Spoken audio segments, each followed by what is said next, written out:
Hi everyone, welcome back to Radio Night Crime.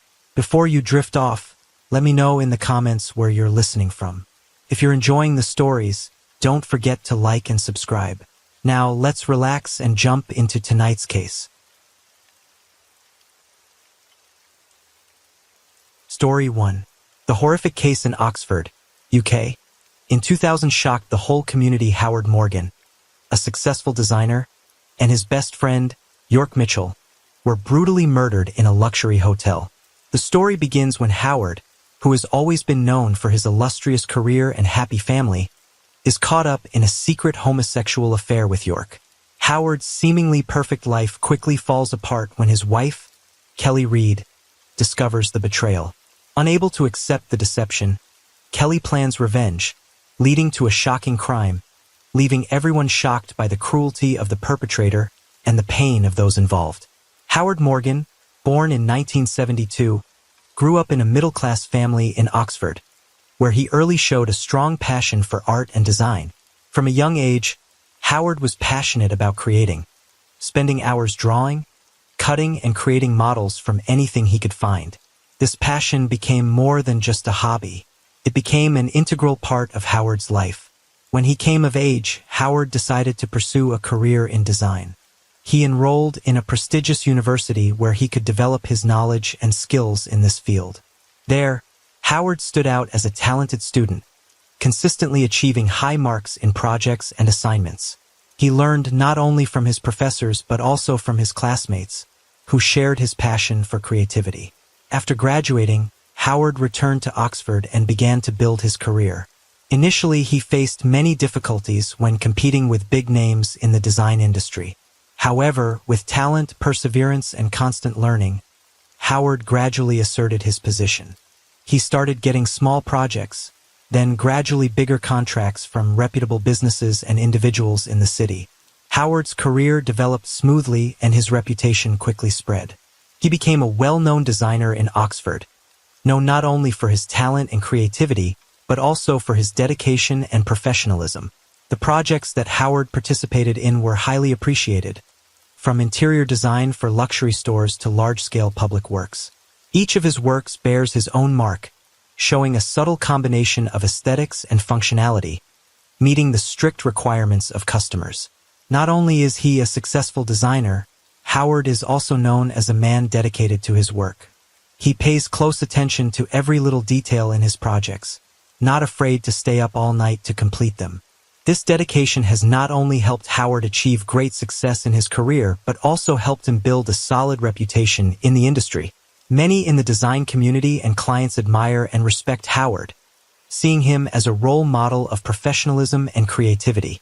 On the contrary, Kelly Reed, born in 1974, grew up in a family with many economic difficulties in a peaceful countryside of Oxford. From a young age, Kelly was faced with the harsh realities of life, as her family often struggled to make ends meet. Although Kelly always wanted to continue her education to change her life, her family circumstances did not allow her to pursue that dream. So, while still in high school, Kelly was forced to drop out and find a job to help her family. Despite the interruption in her education, Kelly did not let her difficult circumstances defeat her. She started doing ordinary jobs to earn a living, from working in stores, waiting tables to other temporary jobs. The hard life from a very young age helped Kelly form a strong will and independent personality. However, life was not easy for a young girl lacking in education and professional skills. Kelly understood that in order to survive and advance in society, she needed to know how to make the most of what she had, and one of her most obvious advantages was her attractive and charming appearance. With her long blonde hair, blue eyes, and radiant smile, Kelly always attracts attention from people around her, especially men. The men she meets at work or through social relationships are easily attracted by Kelly's appearance and charm. However, Kelly never allowed herself to be taken advantage of by people who only saw her for her appearance. She soon realized that many men approached her not because they were truly interested in her as a person, but because they were simply fascinated by her outer beauty. Although Kelly did not have many opportunities in life, she maintained her self-respect and was always cautious in her relationships. She did not want to be an ornament or an easy target for rich and powerful men. Instead, Kelly sought to build a life based on her own independence and ability, even though this sometimes meant facing hardship and loneliness. Kelly's life continued like this for many years, with a mixture of opportunities and challenges. Although many men pursued her, Kelly did not easily let anyone into her life. She has always been looking for someone who truly understands and respects her, someone who can give her the security and stability she has always lacked since she was a child. And it is this selectivity that makes Kelly different and special in the eyes of those who know her, even though life is still full of difficulties and fluctuations. But Kelly Reid's life began to change dramatically in 1998 when she met Howard Morgan, a successful designer in Oxford. Their meeting happened by chance at a party organized by a mutual friend. At first sight, Howard was attracted by Kelly's radiant beauty and confidence. Kelly, although having met many men before, gave her a different feeling, sincerity and genuine care, which she always craved. Howard and Kelly quickly became close and began dating shortly thereafter. Howard was attracted not only to Kelly's looks but also to her strong personality and drive. Meanwhile, Kelly felt in Howard the stability and security she had lacked throughout her childhood. Their relationship developed naturally and affectionately, and after 2 years of dating, the two decided to get married. In early 2000, Kelly and Howard were officially married in a cozy ceremony in Oxford, attended by family and close friends. This marriage not only brought Kelly a new, more stable life, but also helped her escape the difficulties of the past. Howard and Kelly built a happy family together, and Kelly felt like she had finally found the place she had always wanted. Howard and Kelly's best friend, York Mitchell, also attended Howard and Kelly's wedding. York, 27, is a charming and intelligent man whom Howard trusts and considers a brother. Their friendship dates back to their college days, where they shared many memories and challenges. It is no surprise that York was present on Howard's big day, as he has been Howard's trusted companion over the years. However, what no one expected, including Kelly, was that the relationship between Howard and York was more than just friendship. In the shadow of Howard and Kelly's marriage, a homosexual relationship blossomed between Howard and York. From work encounters to business trips together, Howard and York gradually develop a relationship that transcends the boundaries of casual friendship. They are caught up in a whirlwind of complex emotions where intimacy and understanding turn into a passionate affair. Whenever they had the opportunity to go on business trips, Howard and York often took advantage of the rare moments to meet each other in secret. Under the guise of work, they went to remote hotels where no one they knew would find out about their relationship. With each meeting, their relationship grew deeper and deeper, to the point where it became difficult for both of them to stay away from each other. Howard, though he loves Kelly very much and does not want to hurt her, cannot resist the intense attraction he feels for York. Every time he is with York, Howard feels like he can be his true self, something he cannot do in his daily life. York, on the other hand, is torn between his close friendship with Howard and the passionate love they share. Howard and Kelly's marriage initially went smoothly, and it seemed like nothing could break their happiness. Howard was a model husband, always caring and loving towards Kelly. He works hard at his job, and thanks to his solid career, they can both enjoy a comfortable life without having to worry about finances. Kelly feels like a lucky woman to have a husband like Howard, who is not only successful but also always takes time to take care of his family. However, after a while, Kelly began to notice changes in Howard's behavior. He often had to go on unexpected business trips. The trips became more frequent and longer. Every time he returned, Howard often appeared tired and stressed, a far cry from the cheerful and energetic image he once had. Kelly, despite trusting her husband, couldn't help but feel that something was wrong. At first, Kelly tried to reassure herself that Howard's work was getting busier and busier, and that the constant business trips were inevitable. But then Kelly began to suspect that Howard was frequently dodging her questions about work. His reasons were sometimes contradictory or unconvincing, making Kelly feel that something was being hidden. Determined to find out the truth, Kelly began to follow her husband. She quietly took notes of the times and locations of each business trip Howard took and learned about the places he said he would go. Kelly even found ways to check calls and text messages on Howard's phone when he wasn't looking. However, Every time Kelly thought she would find evidence of something unusual, Howard cleverly covered it up, making it impossible for her to determine what was really going on. Not stopping there, Kelly decided to take further steps to monitor her husband more discreetly. She began asking Howard's colleagues and friends for clues about his business trips. But Howard was always cautious and Kelly could not gather any concrete information. This only made her more worried and suspicious, but also put Kelly in a state of mental stress. In November 2000, after discovering the shocking truth about the homosexual affair between Howard and York, Kelly returned home in a state of complete breakdown. Mixed emotions swirled through her mind: pain, anger, and a sense of utter betrayal. The husband she once loved and trusted, the partner she thought she would spend the rest of her life with, was cruelly deceiving her. Not only that, the person he was having an affair with was York, Howard's best friend and the person Kelly once considered a friend. Returning to the house that had once been their home, Kelly could not contain the anger that burned within her. She walked around the house, looking at the mementos that they had built up over the years together. Every object, every photo was a reminder of the lies and betrayal she had endured. Her anger grew, and in her turmoil, Kelly decided that she could not let things end like this. She can't let Howard and York continue on with their lives as if nothing happened. Kelly begins to plot her revenge. At first she thought about confronting Howard, forcing him to admit his guilt. But she quickly realized that would not bring the retribution she desired. The hurt she had suffered was too great to stop at just dialogue. Kelly wanted them to pay with their lives.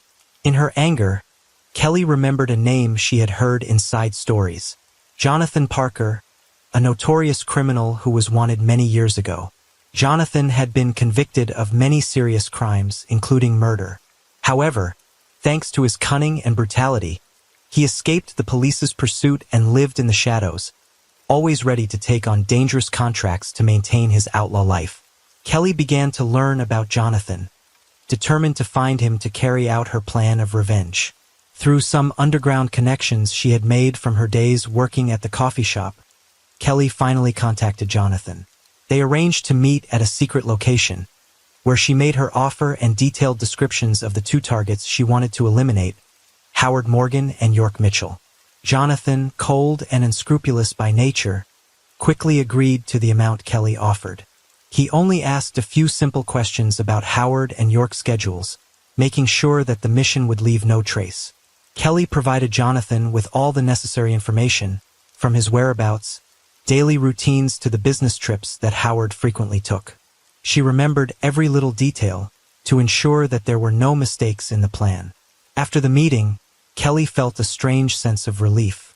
Even though she knew she was on a path of no return, she still believed that this was the only way to get justice for herself. Anger and hatred clouded Kelly's mind, turning her from a woman who once loved her husband into a determined and cold-hearted person in her plan of revenge. The following time, Kelly lived in tense anticipation. She knew that her decision would lead to serious consequences, but hatred had taken over her mind to the point that there was no room for hesitation or regret. Kelly had only one goal: revenge at all costs. That afternoon, around 4 o'clock, Jonathan Parker, with all the coolness and experience of a professional assassin, quietly approached the hotel where Howard and York were staying. Jonathan was not an easy man to spot. He had planned every move meticulously, from the timing, the route, to the method of sneaking in without attracting attention. He knew that every move had to be quick and precise. Jonathan entered the hotel through a side door, which he had researched beforehand and knew was free of surveillance cameras. While the other guests were enjoying a quiet afternoon at the hotel, Jonathan moved through the hallways with a light step, his eyes always alert for any sign of another presence. He broke the lock on Howard and York's room without leaving a trace, using sophisticated tools he had become familiar with after years of practice. As the door opened, Jonathan quietly walked in. He found Howard and York together in the room. They were completely unaware of the danger that was approaching. In that peaceful moment, the tension in Jonathan's heart suddenly disappeared, replaced by a cold focus. He pulled the gun from his coat, took aim, and pulled the trigger. The gunshot rang out, tearing the silence of the room apart. Howard and York had no time to react. The first bullet pierced York's chest, instantly killing him. Howard only had time to turn his head in horror before the next bullet struck him. Jonathan did not stop. He continued to fire several more shots to make sure both men were dead. It all happened in a few short seconds, but to Jonathan, it was like a rehearsal that had been replayed in his head hundreds of times. After confirming that both Howard and York were dead, Jonathan quickly left the scene. He carefully removed any traces that might lead back to him, from the remaining shell casings on the floor to any fingerprints on the doorknob. He moved quickly, but not hurriedly, maintaining an eerie calm. As he left the hotel, he made sure that no one noticed his presence. Jonathan stepped out into the Oxford afternoon, where no one could have guessed that just minutes before he had committed a brutal double murder. When Jonathan left, he followed the path he had planned, avoiding all surveillance cameras and leaving no trace. He disappeared into the darkness of the city, as if he had never been there. With such a perfect plan, Jonathan was confident that no one would be able to link him to the murder. The next morning, the hotel began its normal operations. Housekeeping was scheduled, checking rooms that had been checked out or were about to be cleaned. When the receptionist arrived at the room where Howard and York had been booked, the unusual silence made her sense that something was wrong. The staff knocked on the door several times, but no one answered. After a few minutes of waiting with an uneasy feeling, they decided to open the door to check. The door opened, and the sight before them left the staff in disbelief. On the floor, in a pool of blood, lay two men, motionless, with multiple bullet wounds to their bodies. The room reeked of iron and death. The hotel staff stood there, shocked by the horrific scene. A panicked scream rang out, attracting the attention of other colleagues. Some people quickly ran to the scene, but they could only stand there, stunned, not knowing what to do. In a panic, another employee quickly called the police, immediately after receiving the emergency call from the hotel staff. Oxford police were quickly on the scene. Police cars rushed to the hotel, sirens blaring through the streets. The area around the hotel was immediately sealed off. No one was allowed to enter or leave until the investigation was complete. Police officers began moving carefully through the floors, checking every detail so as not to miss any clues. The crime scene, a luxury hotel room, has now become the scene of a brutal tragedy. The two victims, Howard Morgan and York Mitchell, lie on the floor with multiple bullet wounds to their bodies. Investigators immediately went to work, carefully collecting evidence from every angle. They searched for fingerprints, shoe prints, and anything that might help them track down the killer. Bullet casings were carefully collected and sent for analysis. However, what surprised the police was the almost perfect cleanliness of the crime scene. The murderer had acted very professionally, leaving few easily traceable traces. Still, investigators are undaunted. They know that criminals make mistakes and it's their job to find them. On careful examination, a faint trace of a fingerprint was found on a forgotten glass cup. This became the first important clue. The cup was sent to the laboratory for analysis.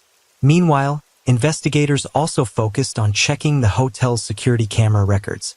However, cameras near the victim's room did not capture any useful images, apparently intentionally avoided. But a short video from a camera at the hotel's back exit shows a strange figure leaving in a hurry at a time determined to be shortly after the murder occurred. Although the image is unclear, it is still enough to provide another clue to the killer's identity. Through the clues they gathered, police began to identify signs that led to Jonathan Parker. Parker, a wanted criminal for many years, was known for his contract killings and his ability to elude the police. When fingerprints found at the scene were analyzed, they were matched to Jonathan Parker. This was a major breakthrough in the investigation. It didn't take long for the Oxford police to connect Jonathan's presence to the murder. They began to dig into Jonathan's file, looking into people who might have hired him. During the investigation, they stumbled upon an unusual financial transaction from Kelly Reed's account to a secret account linked to Jonathan. This was clear evidence of a connection between Kelly and Jonathan, placing Kelly under suspicion. Meanwhile, Kelly Reed, who thought she had succeeded in getting revenge without being discovered, began to feel anxious. Although she tried to stay calm and follow the situation through the news, she could not stop the fear from rising in her heart. When the police showed up at Kelly's house with an arrest warrant, she couldn't hide her confusion and panic. Kelly was handcuffed and taken to the police station for questioning. At the police station, Kelly initially tried to remain silent, but faced with the undeniable evidence presented by the police, she finally had to admit all her crimes.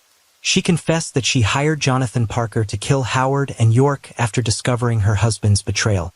She said her motive stemmed from anger and pain over being betrayed, and she felt there was no other way to resolve the matter than to remove both men from her life. Jonathan Parker was also arrested shortly afterwards. He was caught as he tried to leave the city, hoping to escape as he had done before. However, this time the police did not let him escape. He was taken to the police station, where he faced murder charges. Although Jonathan was a professional killer, this time he could not escape the law. With both Kelly Reed and Jonathan Parker arrested, the horrific hotel murder case has been unraveled. Both have been charged with murder and face severe punishments before the law.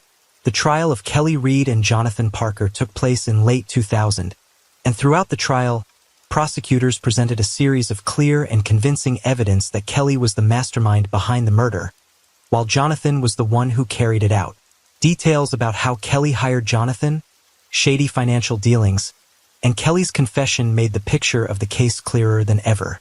In addition, Kelly's defense attorneys tried to argue that she acted in a fit of uncontrollable rage, stemming from the pain of betrayal. They emphasized Kelly's mental state at the time, claiming that she was no longer capable of rational thinking. However, prosecutors argued strongly that no matter how traumatized Kelly was, planning to hire a hitman to kill someone was still a deliberate and cruel act.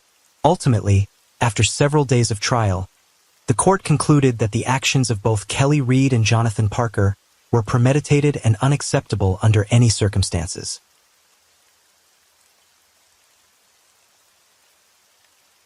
Story 2. The case that took place in Mumbai, India in 2015 caused a huge shock in public opinion when Rajesh Kumar, a young man, was murdered by his own mother Meera Kumar after he decided to reveal the incestuous relationship that she had forced him into. Rajesh Kumar was born in 1993 in Mumbai, India, the only son of Meera Kumar. From a young age, Rajesh was raised in a seemingly happy and well-off family. People around saw the close relationship between mother and son and constantly praised Meera for raising Rajesh into a kind, gentle, and well-liked young man. Rajesh was an intelligent and promising young man, always achieving high academic results and having big dreams for the future. He was admired by his teachers and classmates for his gentle nature and kindness. His relationship with his mother, Meera, grew stronger as he grew older, earning him the admiration of outsiders. However, no one knew that behind that happy exterior, Rajesh was suffering from a nightmare. The close relationship between mother and son had transformed into something dark and twisted. Meera, instead of being a loving mother, began to impose inappropriate behavior on Rajesh, forcing him into an incestuous relationship from a very young age. Initially, Rajesh did not understand what was going on and felt confused and scared. As he grew older and began to realize the abnormality of this relationship, his feelings of confusion and helplessness became more evident. Rajesh did not know how to escape this situation, and every time he tried to distance himself, Meera became more controlling. Rajesh was torn between his love for his mother and his fear of what was happening. Those around him, including his friends and teachers, were unaware of the nightmare Rajesh was living. The relationship with his mother gradually made Rajesh lose his innocence and optimism in life, instead of suffering and torment for a long time. With strong control from his mother, Rajesh seemed to have no way out, and his life became increasingly deadlocked. His mother Meera Kumar was born in 1980 in Mumbai, India, is an attractive woman, always attracting the attention of those around her. With shiny black hair, deep eyes, and a gentle smile, Meera always creates the impression of a strong, confident woman with a stable life. In the eyes of society, Meera is a single mother who loves her son, Rajesh Kumar, very much. She is often praised as the ideal model of an independent, capable woman. However, beneath that perfect exterior, Mira hides a terrible secret. Mira is not normal at all. From a young age, she has shown deviant emotional and psychological tendencies, but they never became apparent until she became a mother. Mira seems to be obsessed with control and power. She not only wants to protect Rajesh, but also wants to control her son's entire life, both physically and mentally. Mira's control over Rajesh goes beyond just controlling his daily activities, but goes beyond normal limits. Mira, in her disturbed mind, has turned a mother's natural love for her child into a twisted and sick feeling. Mira could not bear the thought of Rajesh leaving her, even in her mind. She used Rajesh's affection and dependence to control and manipulate him, turning him into a tool to satisfy her twisted psychological needs. Mira often used her ingenuity and mental strength to overwhelm Rajesh, making him unable to resist or find a way out of her grasp. Whenever Rajesh expressed his desire to leave his mother, Mira became extremely domineering, even threatening and punishing him with cruel measures. Mira skillfully hid her deviance under the guise of a loving and protective mother, leaving no one to suspect the true nature of their relationship. Inside the house, where only mother and son lived, Mira created a world of her own, where she had absolute power. She built an isolated environment where Rajesh knew only his mother as the center of his life. Mira not only controlled Rajesh's every action but also his thoughts and emotions. This ruthless control not only destroyed Rajesh's freedom but also distorted his soul and mind. On the outside, Rajesh and Mira Kumar's family was always seen as an ideal model of family. Living in a quiet residential area in Mumbai, the mother and son created an image of a warm, happy, and close-knit family. Neighbors often saw Mira and Rajesh together walking, shopping, and occasionally participating in community activities. Everyone thought Mira was a devoted mother, giving all her love and care to her only son. Rajesh, with his gentle and respectful appearance towards his mother, always made everyone around him believe that he was a good and lucky son. However, no one knew that behind that curtain of happiness were the sick behaviors that Mira had forced on her son since he was very young, right from his early years.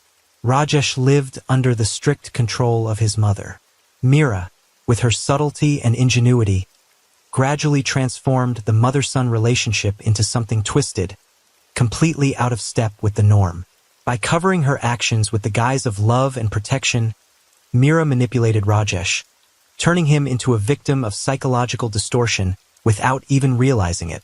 As a child, Rajesh was not yet aware enough to understand what was going on. He just felt that there was something wrong with his relationship with his mother, but could not explain it.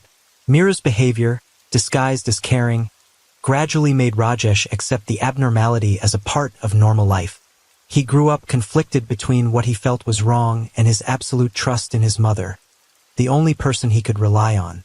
However, as Rajesh entered adulthood, his perception of the world around him began to change. He began to understand that his relationship with his mother was not normal and that he had been a victim of severe abuse. The fear and confusion of facing the truth caused Rajesh to fall into a state of mental stress. He realized that he had been used and began to hate what his mother had forced him to do. The internal struggle between his love for his mother and his anger at the sickening behavior he had endured made Rajesh decide to change. He knew that he could no longer live under his mother's control. The courage began to grow in Rajesh as he decided to fight back, to find a way to escape Mira's oppressive embrace. Rajesh began to learn about his rights, trying to seek outside help, although he was still haunted by the fear that his mother would find out and punish him. For Rajesh, fighting back was not only an act of freedom but also a fight to regain his life and dignity. He realized that to escape this nightmare he had to face his mother, whom he once loved and respected but who had now become his greatest enemy. As Rajesh Kumar began to realize the sick nature of his relationship with his mother, he went through a painful period of psychological struggle. The years of living under Mira's control left Rajesh not only deeply traumatized but also haunted. However, with growing maturity and awareness, Rajesh understood that he could no longer continue living in this state.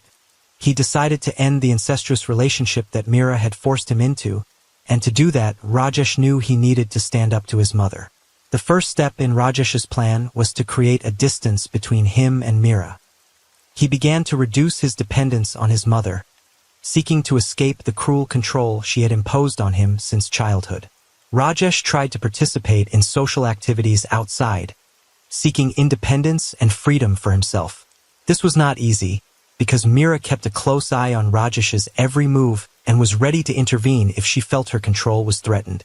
However, Rajesh knew that to get out of this situation he needed to take a more drastic step. He threatened to reveal the whole truth about this sick relationship to everyone around him if Meera did not stop controlling him and set him free. For Rajesh, this was not just a threat, but a decisive decision to free himself from his mother's cruel embrace. He was no longer an innocent child being controlled, but a man with a will to take control of his own life. When Rajesh made this threat, Meera began to feel real fear. Over the years she had created a life in the eyes of everyone, a facade that if torn away would completely destroy her reputation. This secret, if exposed, would destroy the life Meera had built, and she could not let that happen. Fear and anxiety began to take over Meera's mind, making her constantly think about the consequences if Rajesh carried out his threat. Meera knew that once Rajesh revealed this secret, not only her but also the lives of both mother and son would be completely destroyed. She began to panic, trying to convince Rajesh not to carry out his threat. She tried everything to calm Rajesh's anger, from pleading to promising to change. Meera, in fear and desperation, even tried to evoke good memories of the past to make Rajesh feel guilty and change his decision. But Rajesh was determined. He could no longer be persuaded or manipulated by his mother. This determination drove Meera into a state of extreme panic. She realized that no amount of begging or threatening could change Rajesh's decision, and as Meera realized that she had lost the absolute control she once had, her fear began to grow. She knew that Rajesh was no longer the docile son she once was, and that if the secret was exposed, everything she had built would collapse. In a panic, Meera made a cruel decision to protect her secret. She believed that if Rajesh no longer existed, her secret would be buried forever. In her troubled mind, Meera began to plan to eliminate Rajesh, the man she once loved but who had now become the greatest threat to her life. This decision was the culmination of Meera's twisted and cruel mind, a final step to hold on to the power and control she had held for so many years. Meera began to act on her plan with ruthlessness and cold determination.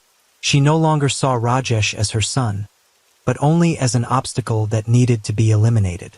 In the darkness of one fateful night, Meera put her plan into action, not hesitating to do the brutal act she was about to commit.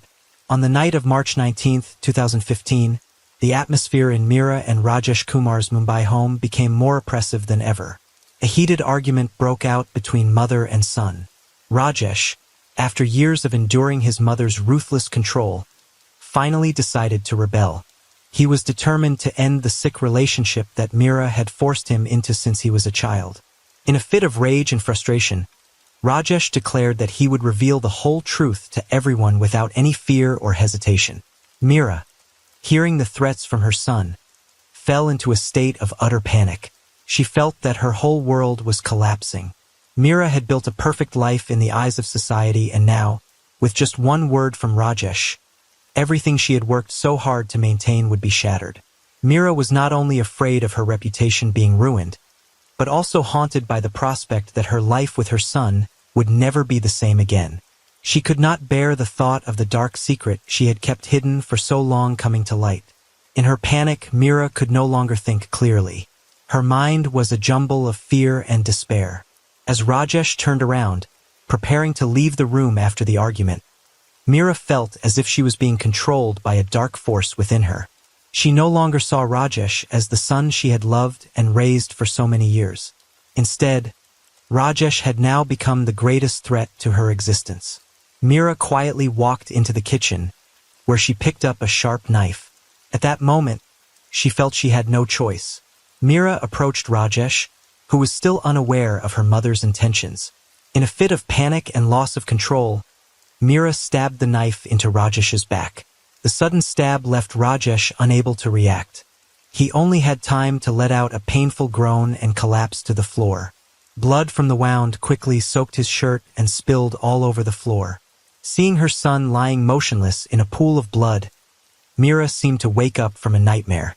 She realized the atrocity she had just committed and felt fear flood through her body. However, the fear of being discovered and punished was even stronger. Mira knew that if this was exposed, her life would be over. In a panic, Mira began to devise a plan to cover up her crime. First, Mira decided that the crime scene should be staged to look like a break-in and murder. She ransacked the house, deliberately making a mess of things to create traces of a struggle. She smashed some objects, making the scene more chaotic and convincing. Mira also took some cash and valuable jewelry, hiding them to create evidence that the intruder had stolen property. Mira knew that staging the scene was not enough. She needed to make her story more convincing. So she slightly injured herself by making a small cut on her arm. She hoped that this wound would prove that she tried to fight the intruder to protect her son, but was unsuccessful. After finishing everything, Mira entered the living room, where Rajesh was still lying motionless on the floor. Seeing that scene, she felt pain and regret creep into her mind. However, the fear of being discovered and punished quickly overcame all other emotions. She knew that she could not go back, and the only thing she could do now was to continue with her plan. Mira called the police, her voice trembling and full of panic. She told them that a robber had broken into the house, attacked her, and killed Rajesh's son. Mira tried to keep her story consistent, insisting that she tried her best to save her son but could not. She described in detail the struggle with the robber, the despair of seeing her son attacked, and finally the helplessness of not being able to save him. After Rajesh Kumar's tragic death, the Mumbai police rushed to the scene after receiving a call from Mira Kumar, who reported that her son had been murdered during a break-in. When the police officers arrived, they were greeted with a chaotic scene. The furniture was ransacked, household items were damaged, and Rajesh lay motionless in a pool of blood. Mira, looking distraught and with a small wound on her hand, huddled in a corner of the house, trying to stay calm and answer the police's questions. At first, Mira's story seemed plausible. She described in detail how a robber had broken into the house, attacked her and Rajesh's son, and then left with some valuables. The police listened to Mira's statement and began taking notes. However, as investigators began to examine the crime scene more closely, they began to notice some unusual signs. The first thing that raised the police's suspicions were the bruises on Rajesh's neck. These bruises did not seem to fit the description of a struggle with an intruder. Instead, they suggested that Rajesh had been attacked by someone he did not expect or was not prepared to fight off. Furthermore, the stab wounds on Rajesh's body did not correspond to a simple struggle. The stab wounds were so deep and precise that the attacker intended to kill him from the start. Investigators also noticed inconsistencies in Mira's testimony. Initially, she claimed that she had tried to fight off the intruder, but when asked for more details about the struggle, Mira became confused and could not provide a clear answer. She said that everything happened so quickly that she did not remember clearly what happened. However, these unclear points made the police even more suspicious. In addition, investigators did not find any traces of forced entry into the house. The doors and windows did not show any signs of forced entry or vandalism, and there were no strange footprints other than those of Rajesh and Mira. This raised serious questions about the authenticity of Mira's story. Meanwhile, the forensic team conducted an autopsy on Rajesh and released a preliminary report. This report further strengthened the police's suspicions. Bruises on Rajesh's neck suggested that he might have been strangled before being stabbed, which was consistent with the theory that the case was not a simple break-in but a premeditated murder. The stab wounds on Rajesh's body also suggested that the attacker was standing very close to him when he committed the attack, which is unlikely if the perpetrator was a stranger. The police continued to question Mira, this time focusing on the inconsistencies in her story. They asked her about the exact time of the attack, how the robbers entered the house, and why none of the valuables were stolen. Mira became visibly nervous, giving increasingly inconsistent answers. Eventually, the investigators decided to use psychological tactics to pressure Mira. They insisted that all the evidence pointed to the incident not being a break-in, and that the truth would soon be revealed. Mira began to feel overwhelmed and could no longer maintain her story. As the investigators continued to present evidence and arguments that made her story increasingly implausible, Mira gradually lost control. Finally, after hours of intense interrogation, Mira could no longer take the pressure. She broke down and confessed to the crime. Through tears and panic, Mira recounted the whole incident, from the fear when Rajesh threatened to reveal the secret, to the desperate moment when she decided to kill her son to keep the truth hidden.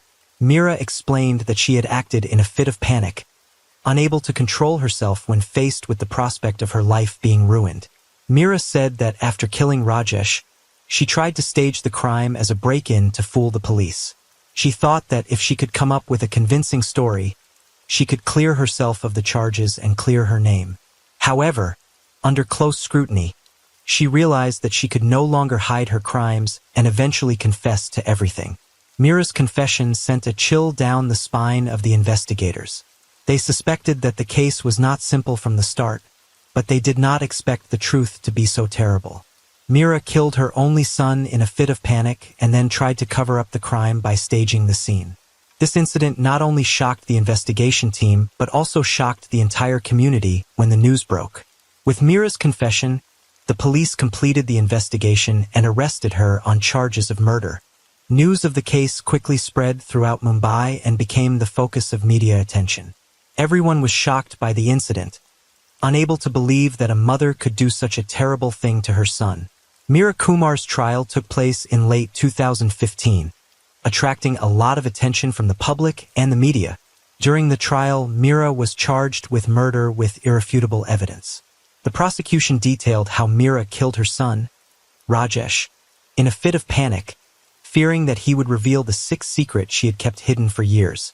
They also stressed that Mira had tried to stage the crime as a robbery to fool the police. Mira, throughout the trial, expressed remorse but could not justify her actions. She admitted to the crime and begged the court for leniency. However, the court found Mira's actions to be cruel and unforgivable. Ultimately, Mira Kumar was sentenced to life in prison without the possibility of parole, ensuring that she would spend the rest of her life in prison, paying for her horrific crimes.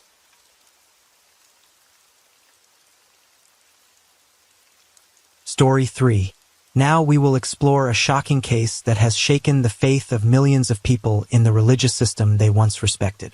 The case took place on April 30, 2019 at the Tiangshan Temple, a remote temple located in the majestic mountains of Sichuan Province, China. Abbot Huineng, once revered for his compassion and scholarship, was accused of murdering a 29-year-old woman named Ingyu after they had a forbidden relationship. Ingyu's death was initially ruled a suicide, but unusual signs sparked a serious investigation that led to horrifying revelations. Before going into the details of the case, I would like to briefly explain to you that this is a completely real case. However, to respect the privacy and avoid affecting the people involved, we have decided not to use the real names of the characters in this case. To ensure that we do not hurt or offend anyone, we have replaced them with other names. The purpose of sharing this case is to bring educational value to everyone. We hope you will sympathize, be happy, and continue to support us. Now, let's learn about the crimes in this tragic case. Ingyu was born on September 12, 1990, in a small village in the suburbs of Hainan Province, China. As the youngest daughter in a family of 4 siblings, Ingyu was known as a gentle, intelligent, and ambitious girl since childhood. Her family was not wealthy, but always taught their children to study hard and cultivate morality. Ingyu grew up in an environment where love and mutual support were the most important things. From a young age, Ingyu showed excellent academic ability. She was always at the top of her class in all subjects and was especially fond of literature. Beloved by her teachers and classmates, Ingyu was a model student who was always willing to help others. As she grew up, she decided to pursue her dream of becoming a successful entrepreneur, believing that she could overcome her family's difficult circumstances to create a better life. After graduating from high school with excellent results, Ingyu was admitted to a prestigious university in Shanghai, where she studied business administration. During her university years, Ingyu not only learned more professional knowledge, but also developed her communication and leadership skills. She participated in many extracurricular activities, served as the president of the startup club, and actively participated in business seminars and forums. Ingyu's eagerness to learn and her desire to excel were admired by many. When she graduated from college in 2012, Ingyu did not hesitate to enter the competitive job market. She worked for a small e-commerce company and quickly climbed the ranks of management thanks to her intelligence, agility, and ability to handle work efficiently. However, Ingyu was not satisfied with just working for someone else. She wanted to build a career of her own. So in 2014, she decided to quit her stable job to start her own company specializing in providing natural healthcare products. Ingyu's initial business was not without its difficulties. Lack of practical experience and limited capital caused her to face many challenges. But with her strong will, Ingyu did not give up. She constantly learned from her mistakes, adjusted her business strategy, and sought out reliable partners. Gradually, her company began to achieve initial success, attracting a stable number of customers and showing signs of good development. However, in 2017, a series of unfortunate events befell Ingyu. Her company was acquired by a larger competitor, causing a severe decline in revenue. The business failure pushed Ingyu into debt, and within a year, she was forced to declare bankruptcy. This failure not only affected her financially, but also caused Ingyu to fall into a mental crisis. All her efforts and dreams seemed to have gone up in smoke. As the difficulties mounted, Ingyu's marriage began to crumble. Her husband, a man of few words but loving his wife, could no longer bear the pressure of life's upheavals.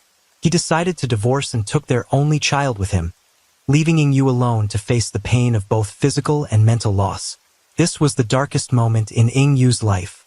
She was caught in a spiral of despair and disorientation. In hopes of finding inner peace, Ingyu decided to leave the bustling city behind and seek a quiet place. She chose Tiangshan Temple, a remote temple nestled in the mountains of Sichuan Province, China, as a place to meditate and reflect on her life. She initially planned to stay at the temple for only a few weeks, but the sense of peace and tranquility there made her decide to extend her meditation period. During her time at Tiangshan Temple, Ingyu met the abbot Huineng. His erudition and compassion made a deep impression on Ingyu. They often talked and shared with each other the pain and hardships Ingyu had gone through. She felt comforted and empathetic from the abbot, and gradually a relationship developed between them that went beyond the bounds of Buddhism. Huineng, born in 1979 in Sichuan Province, China, grew up in a Buddhist family and showed a passion for Buddhist philosophy from a young age. At the age of 16, he became a monk and quickly became a respected monk known for his erudition and compassion. In addition to his talent and dedication, Huineng also had many relationships with government officials and received support from influential people. It was through these relationships that he rapidly advanced in his Buddhist career, and at the age of 35, Huineng was appointed abbot of Tiangshan Temple. When Ingyu entered Tiangshan Temple just 2 days later, she had her first meeting with the abbot Huineng. From the first moment he saw her, Huineng was captivated and infatuated by Ingyu's beauty and gentleness. This was the beginning of a forbidden relationship. Huineng, who was experienced and perceptive, easily recognized Ingyu's hurt and loneliness. He began to approach her with compassion and genuine concern. He often invited Ingyu to private Dharma talks where she could freely express her innermost feelings. During these conversations, Huineng skillfully used Buddhist philosophy to comfort and encourage her, making Ingyu feel understood and empathized with. Gradually, Huineng developed a close relationship with Ingyu. He often invited her to visit his private room in the temple with the excuse of helping her calm her mind and guiding her deeper into meditation. However, beneath the surface of his spiritual concern, Huineng gradually showed a closer emotional relationship. He began to use sweet words and kind gestures to express his admiration and special care for her. Ingyu, although a little shy and embarrassed at first, gradually became drawn into Huineng's kindness. His erudition, courtesy, and compassionate appearance made her feel safe and protected. At times when she felt lonely and lost, it was Huineng's closeness that brought her a sense of warmth and comfort. She began to feel a strong bond with the abbot, whom she believed could understand and help her overcome the difficulties in her life. Hui Nang, sensing that Ing Yu had begun to develop feelings for him, continued to press forward. He did not hesitate to use his power and influence in the temple to spend more time with her.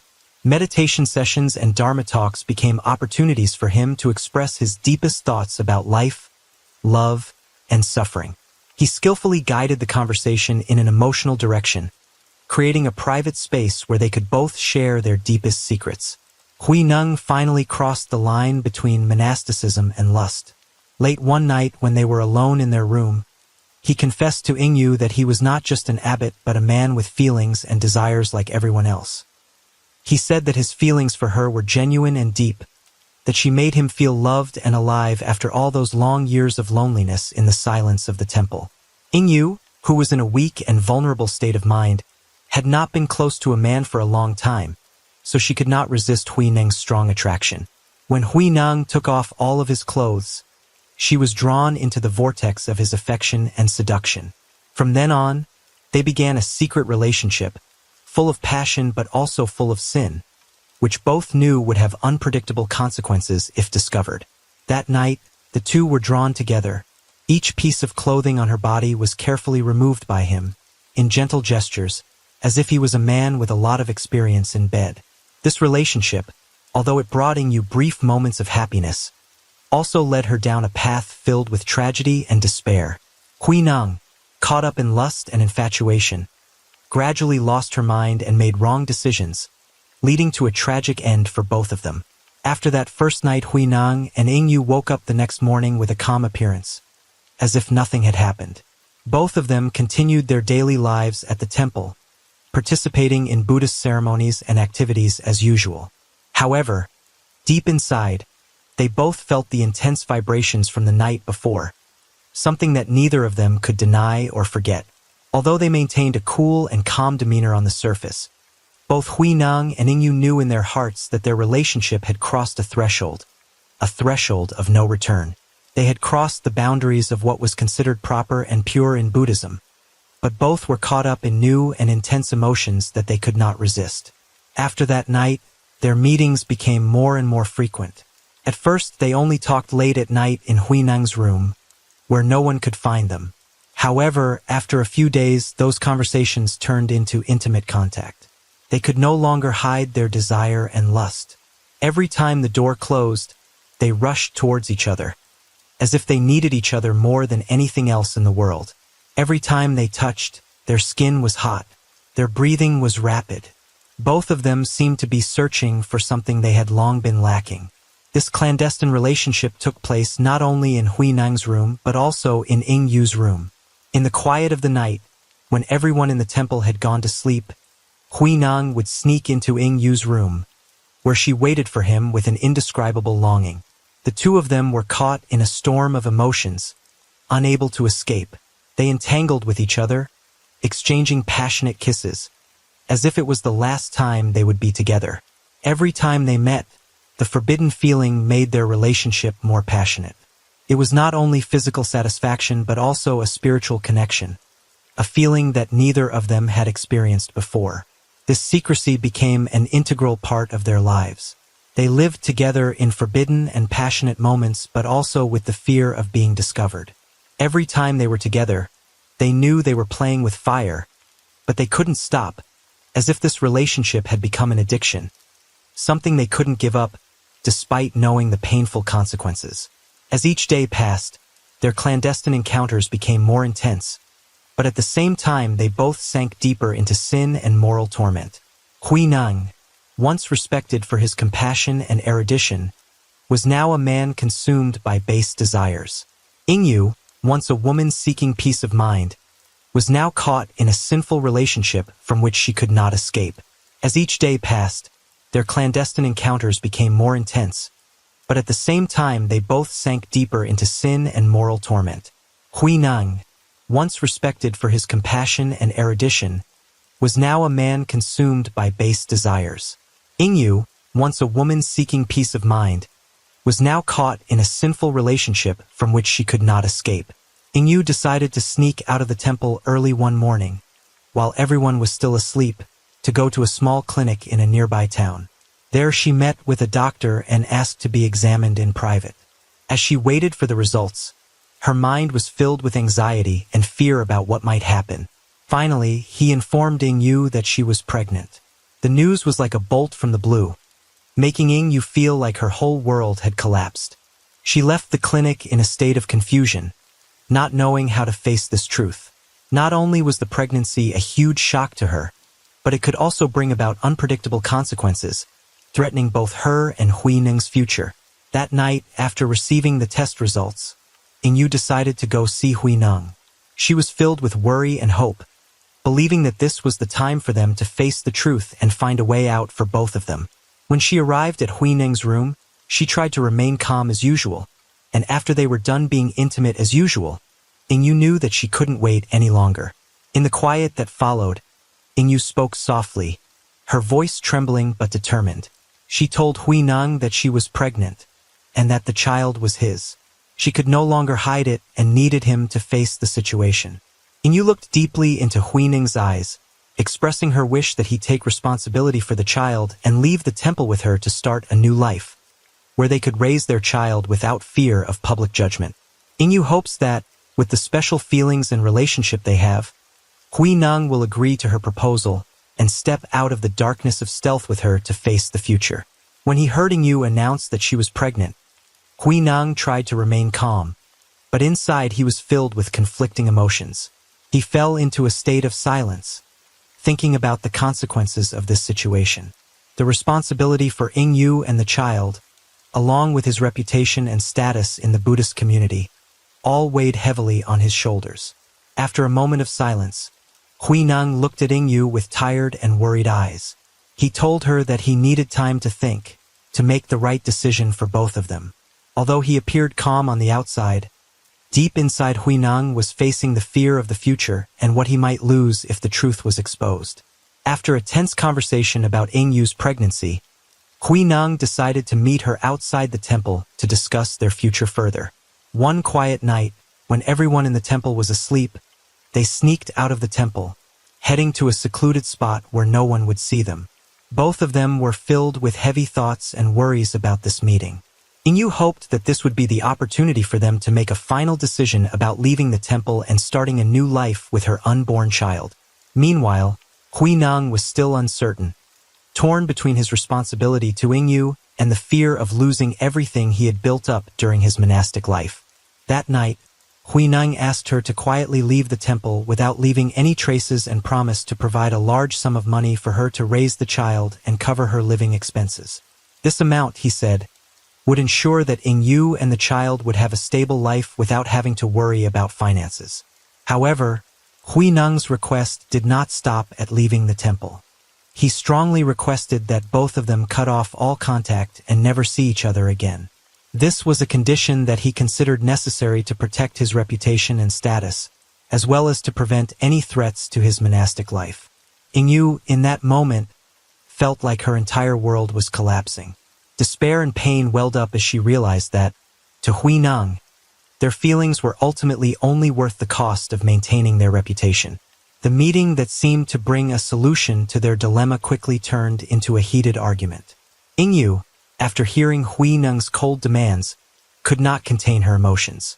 She angrily criticized him as a liar who used her feelings for his own protection. Her words were filled with resentment and bitterness, clearly showing the deep hurt she had suffered. In a fit of anger, Hui Ning, instead of calmly resolving the matter, admitted that he had not only had relationships with her, but also with many other women in the past. He also confessed that whenever these relationships threatened his monastic life, he used the same method to resolve them, that is, giving them money and asking them to disappear from his life. After realizing that she was just one victim in a long line of deceived women, Ing-yu felt both angry and betrayed. She immediately cursed and berated Hui Ning, threatening to make public all the evil deeds he had done. She said that if he did not take responsibility and abandon his spiritual path, she would make him pay the price before the law and the entire Buddhist community. Cornered and afraid that Ing-yu's threats would come true and ruin his life, Hui Ning decided to silence her forever. In a fit of panic and despair, he killed Ing-yu. Then, to cover up his crime, he staged a fake scene, hanging Ingyu to make it look like she had committed suicide, hoping that her death would be labeled a suicide out of despair.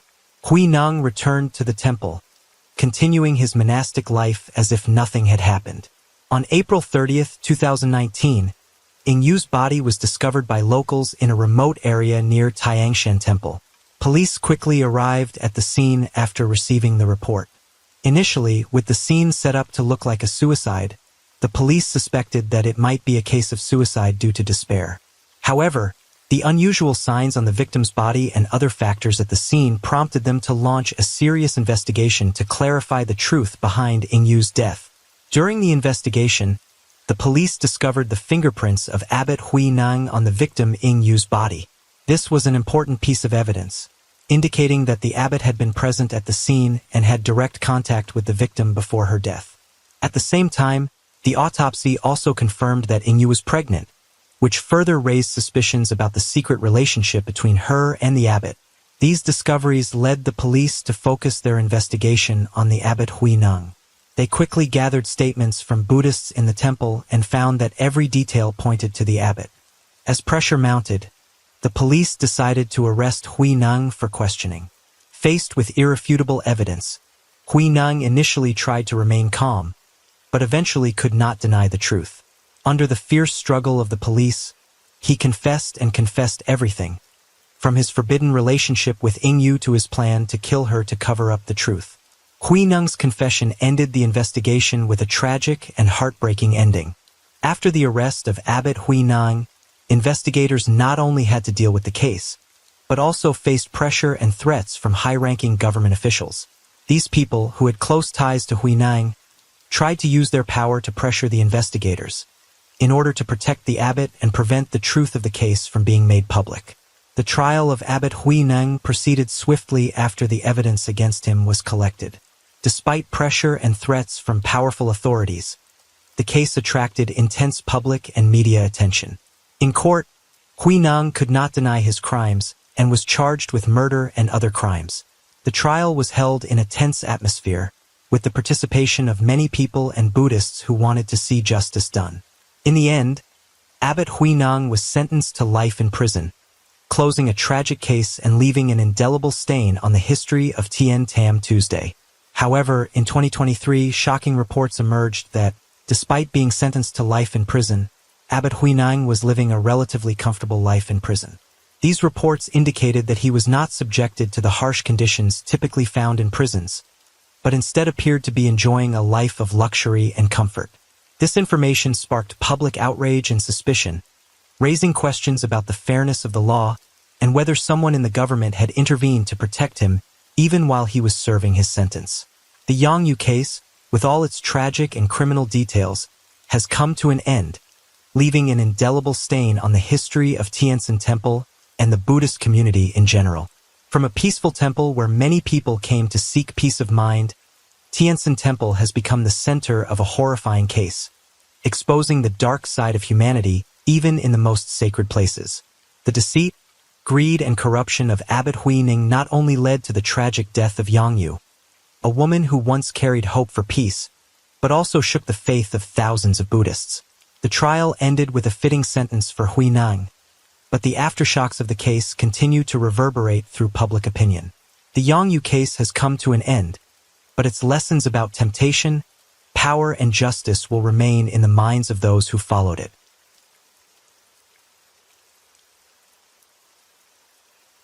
Story 4. The case took place in El Monte, California, in 1990 and shocked the entire community when Sophia Lewis, a young woman, was brutally murdered by her husband, Noah Brooks. The incident began when Sophia discovered that Noah was having an affair with her sister, Denise Lewis. This double betrayal not only broke Sophia's heart, but also pushed her into a state of psychological crisis. In a tense confrontation, Noah killed Sophia to cover up the evidence and keep his illicit relationship secret. The case not only exposed family betrayal, but also ended in a bloody tragedy that forever haunted the El Monte community.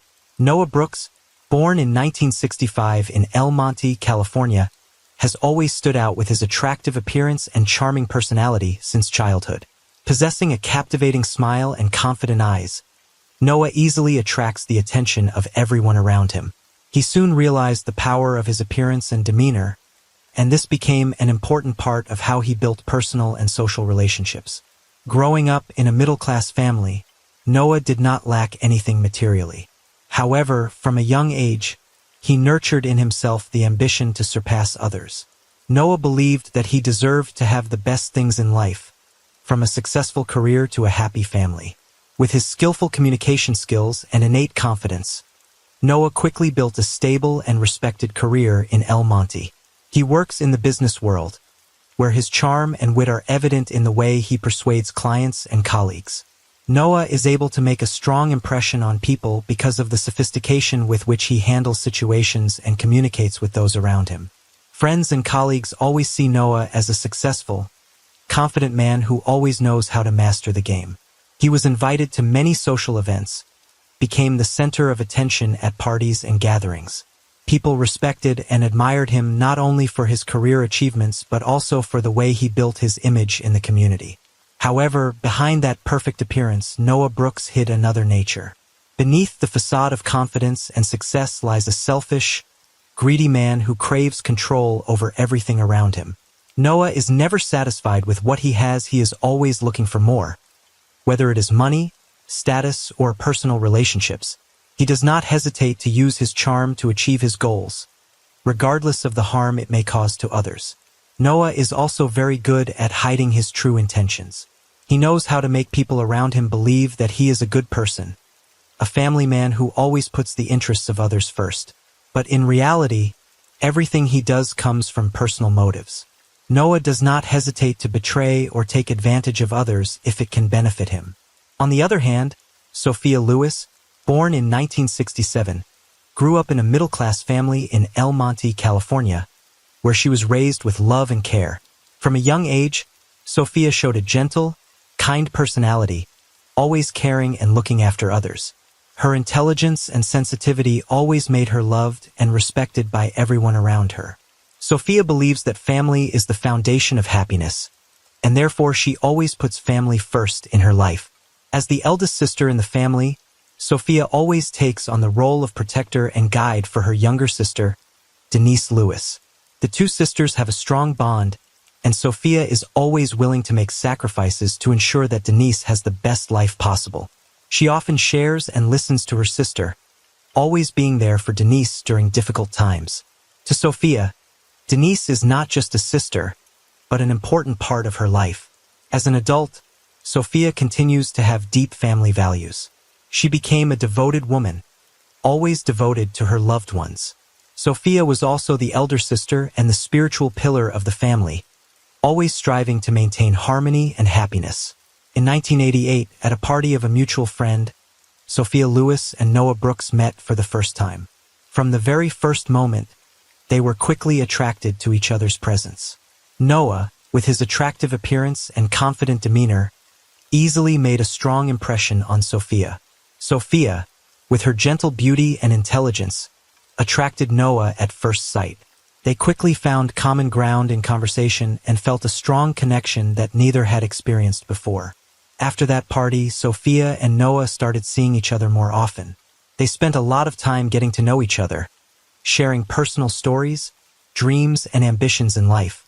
Noah always knew how to make Sophia feel special. He showed sincere concern and always gave her romantic gestures. Sophia, a sensitive and emotional woman, felt warm and safe around Noah. Their relationship progressed naturally and quickly. After only a short period of dating, Noah decided to propose to Sophia. For Noah, Sophia was the woman he wanted to spend the rest of his life with, and he did not want to waste any more time doing so. Noah proposed in mid-1989 in a romantic setting that he had carefully arranged. Sophia, captivated by Noah's sincere love and care for her, accepted the proposal without hesitation. Both felt that they had found their other half, and that marriage was inevitable. At the end of 1989, Sophia and Noah's wedding was held in a grand manner, attended by family, friends, and close relatives. Their wedding was not only an important event in their lives, but also an event that was highly anticipated in their community. All those who attended felt the strong love and bond between the two, and many admired the perfection of this couple. Sophia and Noah, in everyone's eyes, are an ideal couple, possessing all the elements for a happy and lasting marriage. After their wedding, Sophia and Noah began to build a new life together. They moved into a cozy house in Almonte, where they began to build their own home. Sophia, with her gentle and caring nature, devoted herself to taking care of the house and always creating a warm and loving living space. Noah, with his stable career and assertive personality, continued to work hard to ensure a full and comfortable life for both of them. Their first years of marriage were filled with happy days. They shared sweet moments, exciting trips, and romantic evenings together. Sophia felt lucky to have Noah by her side, and she always tried her best to make their married life perfect. Noah, with his charming appearance and charismatic personality, always made Sophia feel secure and loved. However, beneath that happy surface, small signs of cracks gradually appeared. Sophia began to notice that Noah was sometimes distant, and that there seemed to be something he was hiding. But at that time she did not care too much, believing that it was just the daily work pressures that anyone had to face. She still believes in their love and commitment, believing that Noah is still the man she fell in love with and decided to spend the rest of her life with. Noah and Sophia's life after marriage began with happy days. They lived in a small but cozy house in Almonte, where their love and care for each other were shown through every little gesture. Friends and family saw them as a happy couple, always walking together at social events and in everyday life. For Sophia, her marriage to Noah was everything she had hoped for: a loving husband and a peaceful home. However, that peace did not last forever. After a while, cracks began to appear in their marriage, the main cause of which was Noah's betrayal. Denise Lewis, Sophia's younger sister, young, energetic, and attractive, became an object that Noah could not resist. Denise's attraction made Noah lose his loyalty to Sophia. At first he tried to suppress his feelings, but the more he interacted with Denise, the more he could not resist her charm. Denise, with her innocence and naivety, did not realize that she was becoming part of a dangerous relationship. She often visits her sister and Noah's house, not realizing that she is causing a disturbance in their family happiness. Noah, although knowing that this relationship is wrong, cannot stop. The mystery and secrecy of this affair makes him even more fascinated. The relationship between Noah and Denise takes place in the dark, completely away from Sophia's attention. They carefully arrange secret meetings, always keeping their feelings and actions when around Sophia. This secrecy not only makes their relationship more exciting, but also creates an increasingly complex web of lies. Sophia, who has always trusted and loved Noah, is completely unaware of this betrayal. She still cares for her family, still loves Noah and her sister as usual. However, Sophia has no idea that under the facade of peace, her marriage is threatened by lies and betrayal. Noah, despite feeling guilty, cannot break away from his relationship with Denise, and this gradually pushes him into an irreparable situation. Meanwhile, Denise also begins to feel the weight of the situation, but she does not know how to get out. She is torn between her feelings for Noah and her love for her sister. Every time they meet, they feel that their relationship is going further than either of them imagined. This betrayal has created deep cracks in Noah and Sophia's marriage, and everything seems to be waiting to collapse. As Sophia and Noah's married life gradually stabilizes, unusual signs begin to appear, causing Sophia to worry. At first, it is just small changes in Noah's attitude and behavior. He becomes distant, often absent without apparent reason, and always seems to have something to hide. The evenings they used to spend together are now replaced by Noah's secret meetings, and Sophia begins to sense this change.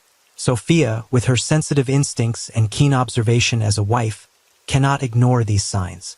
She begins to pay more attention to her husband's behavior, realizing that Noah is spending more and more time with Denise, her younger sister. Every time Denise visited the house, Sophia felt something was off about the way the two interacted.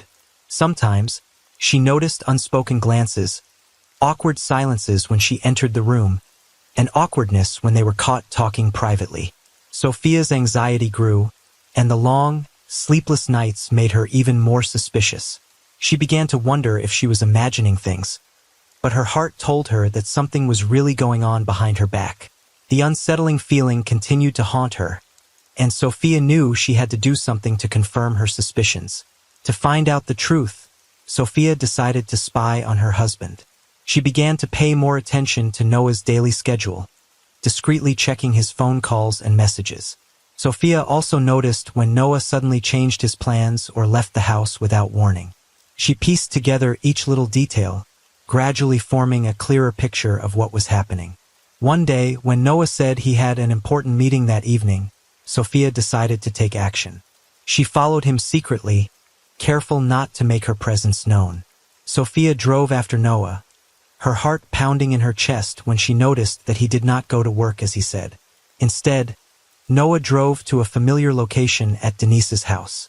Sophia stopped the car at a safe distance, feeling like everything around her was collapsing as she watched Noah enter Denise's house with such ease and familiarity. There was no doubt that Sophia had discovered the truth she feared the most. Noah and Denise were in a relationship. Sophia was overwhelmed with feelings of betrayal, pain, and anger. She could not believe that the husband she trusted and loved could do such a cruel thing. And what was worse was that the one who betrayed her was her own sister. One evening in March 1990, the atmosphere in Sophia and Noah Brooks' small house in El Monte became more oppressive than ever. However, Sophia, after discovering the painful truth about her husband's relationship with her sister Denise, could not contain her anger and pain of betrayal. She decided to confront Noah about what she had witnessed and demand an explanation. Sophia had hoped that Noah would admit his mistake, apologize, and perhaps salvage something from their marriage. However, the confrontation quickly turned into a heated argument. Noah, cornered, had no choice but to admit his affair with Denise. But instead of apologizing or expressing remorse, Noah became angry and reacted violently. He accused Sophia of invading his privacy and blamed her for their marital problems. Noah's words not only left Sophia deeply hurt, but also made her realize that the man she once loved and trusted was no longer the same. The argument escalated as Sophia insisted on the truth and declared that she would not let this betrayal go unnoticed. Sophia threatens to reveal everything, not only to her family but to everyone they know. She cannot accept the betrayal of the two people closest to her in her life. Sophia's anger reaches its peak when she declares that she will leave Noah and bring this matter to light.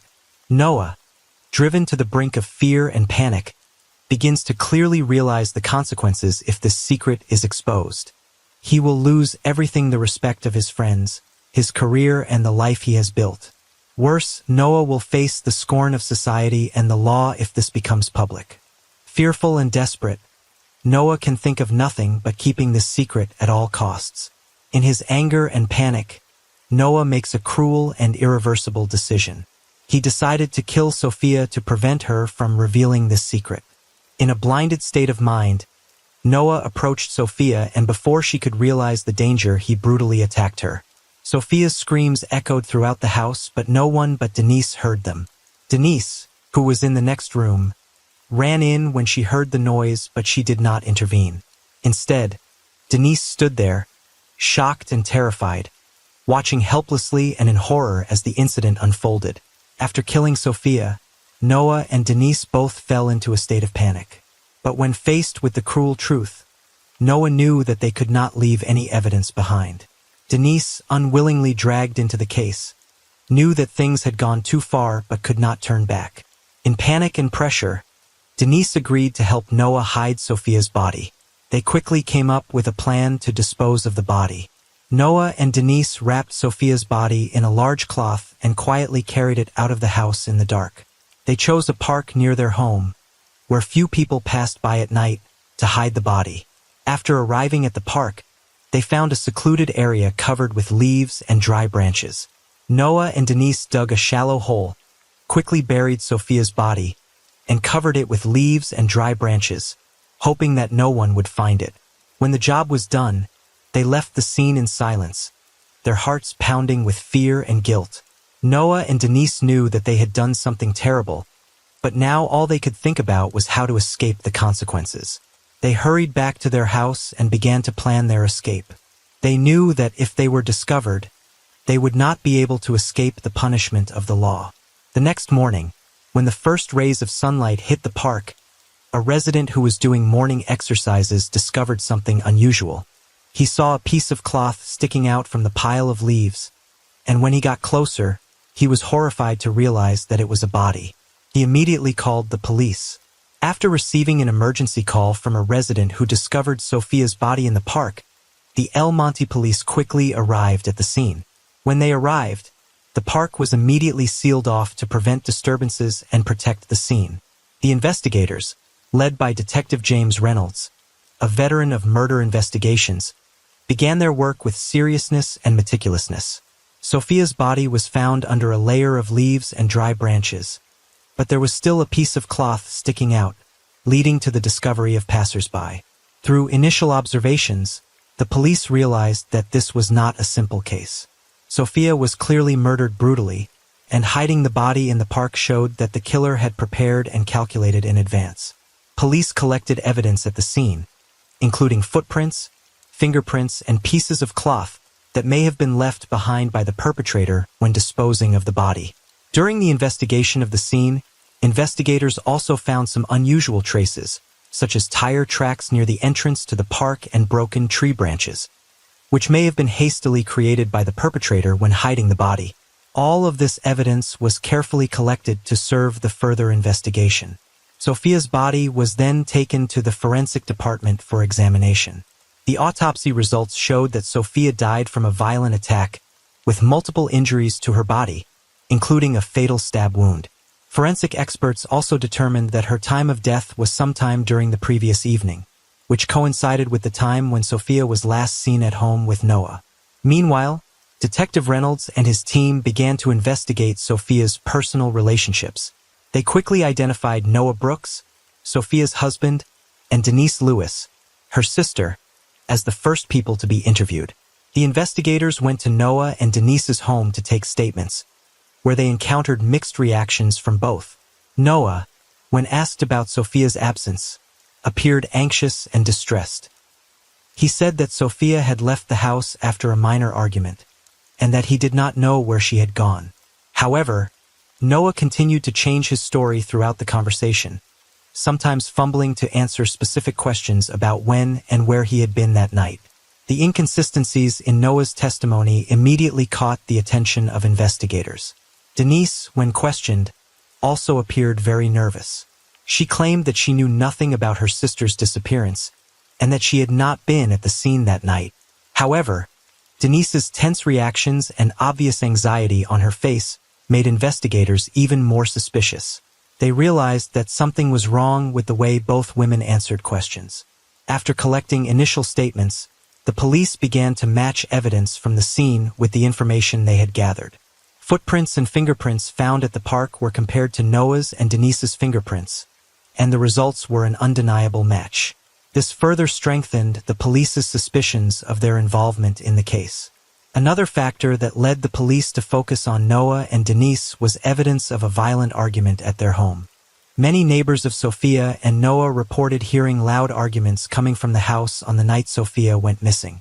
These statements were consistent with investigators' conclusion that Sophia had been attacked at her home before being taken to the park. Shortly thereafter, the police had enough evidence to execute arrest warrants for Noah Brooks and Denise Lewis. Both were arrested early the next morning while still at home.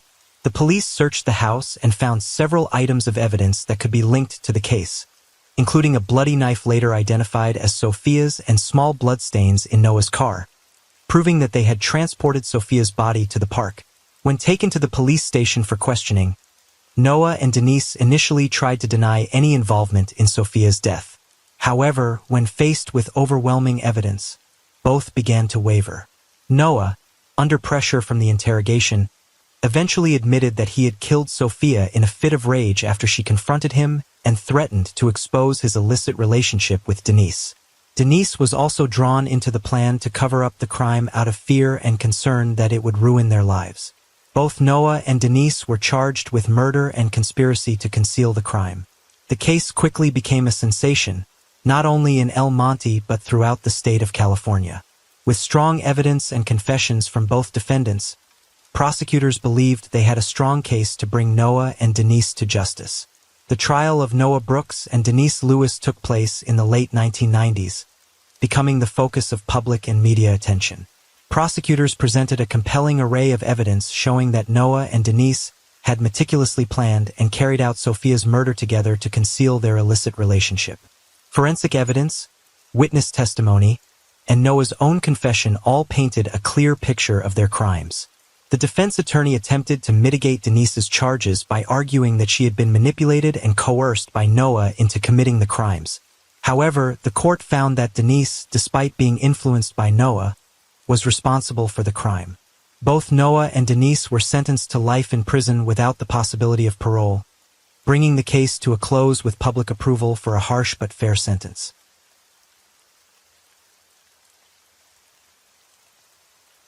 Story 5.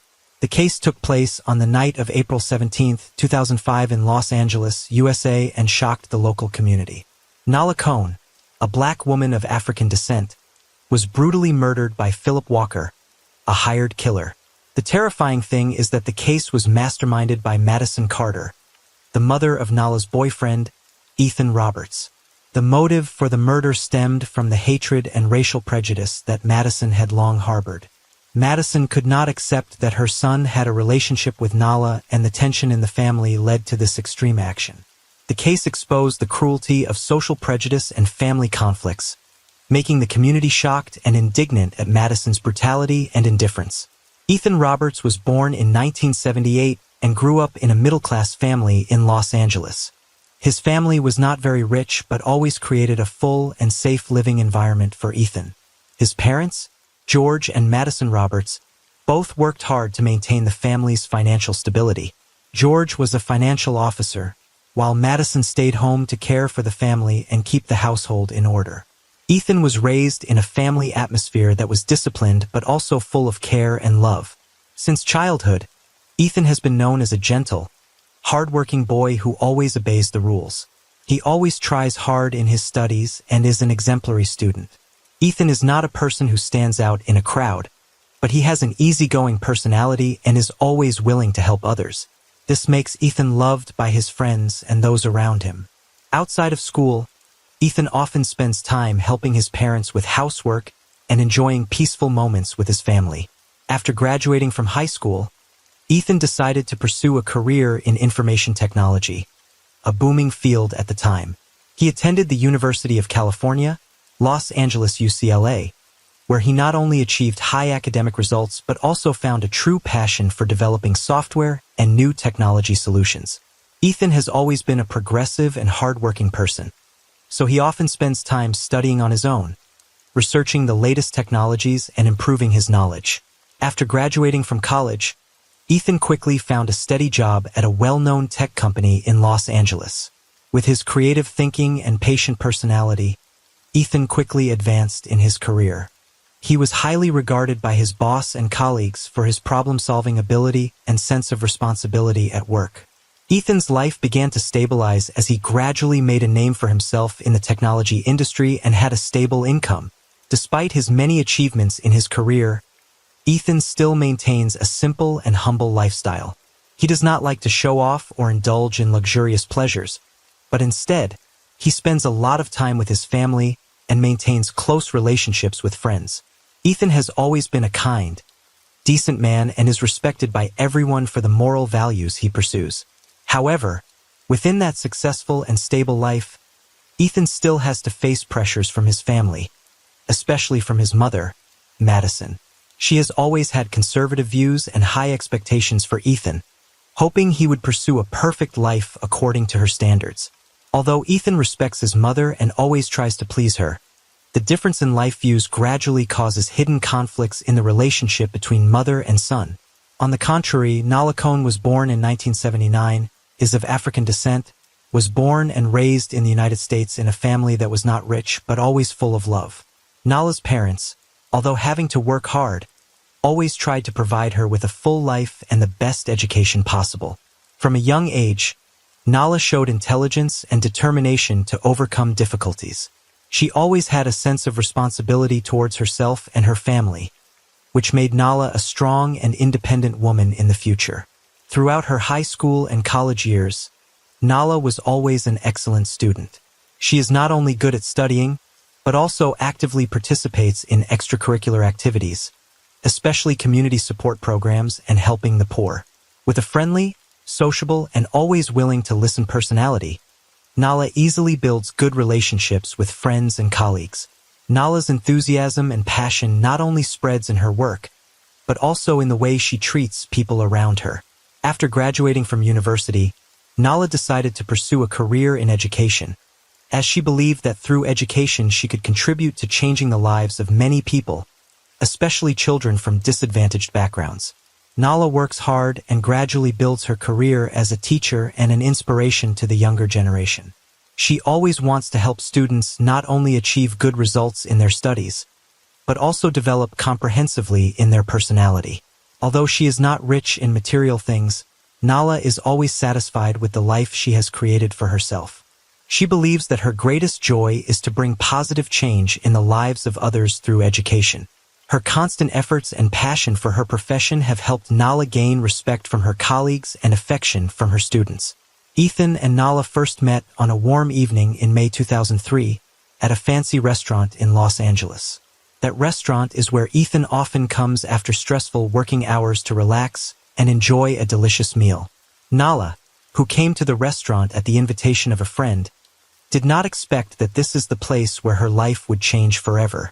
Their meeting was not arranged, but completely by chance. While Ethan was waiting for his meal, his eyes accidentally met Nala, who was sitting at a nearby table. From the very first moment, Ethan was captivated by Nala's natural beauty. She possesses elegance and simplicity, no need for flashy or ostentatious outfits, but still shines attractively. Nala, with her bright smile and bright eyes, immediately made Ethan feel curious. Meanwhile, Nala also felt Ethan's friendly and warm gaze. Soon, with the help of a waiter, they began chatting. The initial conversation was lighthearted, with casual questions about work and life. Ethan shared about his career in technology and his passion for developing software projects. Nala, a teacher, talked about her meaningful work in education and her desire to bring better opportunities to her students. The two quickly realized that they had a lot in common, especially their passion and dedication to work, as well as their outlook on life. Ethan was attracted not only to Nala's beauty but also to her intelligence and strong personality. Nala exuded confidence and independence, but at the same time was very gentle and warm. These qualities made Ethan unable to take his eyes off her, and he decided that he wanted to get to know her better. For Nala, Ethan's sincerity and gentleness made her feel safe and comfortable. He was unlike any other man she had ever met. He didn't just hear her out. He actually listened and understood. After that first unexpected evening, Ethan and Nala began seeing each other more often. At first, they were simple dates, having dinner together or taking a walk in the park. Gradually, their relationship developed into a deep love. Ethan always has sincere care and absolute respect for Nala. He always listens and supports her in every decision, while Nala brings Ethan a new sense of life and enthusiasm for work. After 2 years of dating, their feelings grew deeper. They gradually understood each other better, shared their dreams and plans for the future. They talked about building a family where love and respect would be the foundation. Ethan, with his hardworking and gentle personality, always dreams of a peaceful and happy home. Nala, with her independent yet loving personality, also wishes to have a family where she can care for and devote all her love to the one she loves. In 2004, as Ethan and Nala's love affair grows stronger, cracks begin to appear not from within their relationship, but from the strong intervention of Ethan's mother, Madison Carter. Madison is a conservative woman who values social status and background. When she discovers that her son is in love with a black woman, Madison immediately objects. To her, Nala was not only different in skin color, but also a potential threat to her family's prestige and position in the upper-class community she valued. Mrs. Madison constantly expressed her dissatisfaction with this relationship.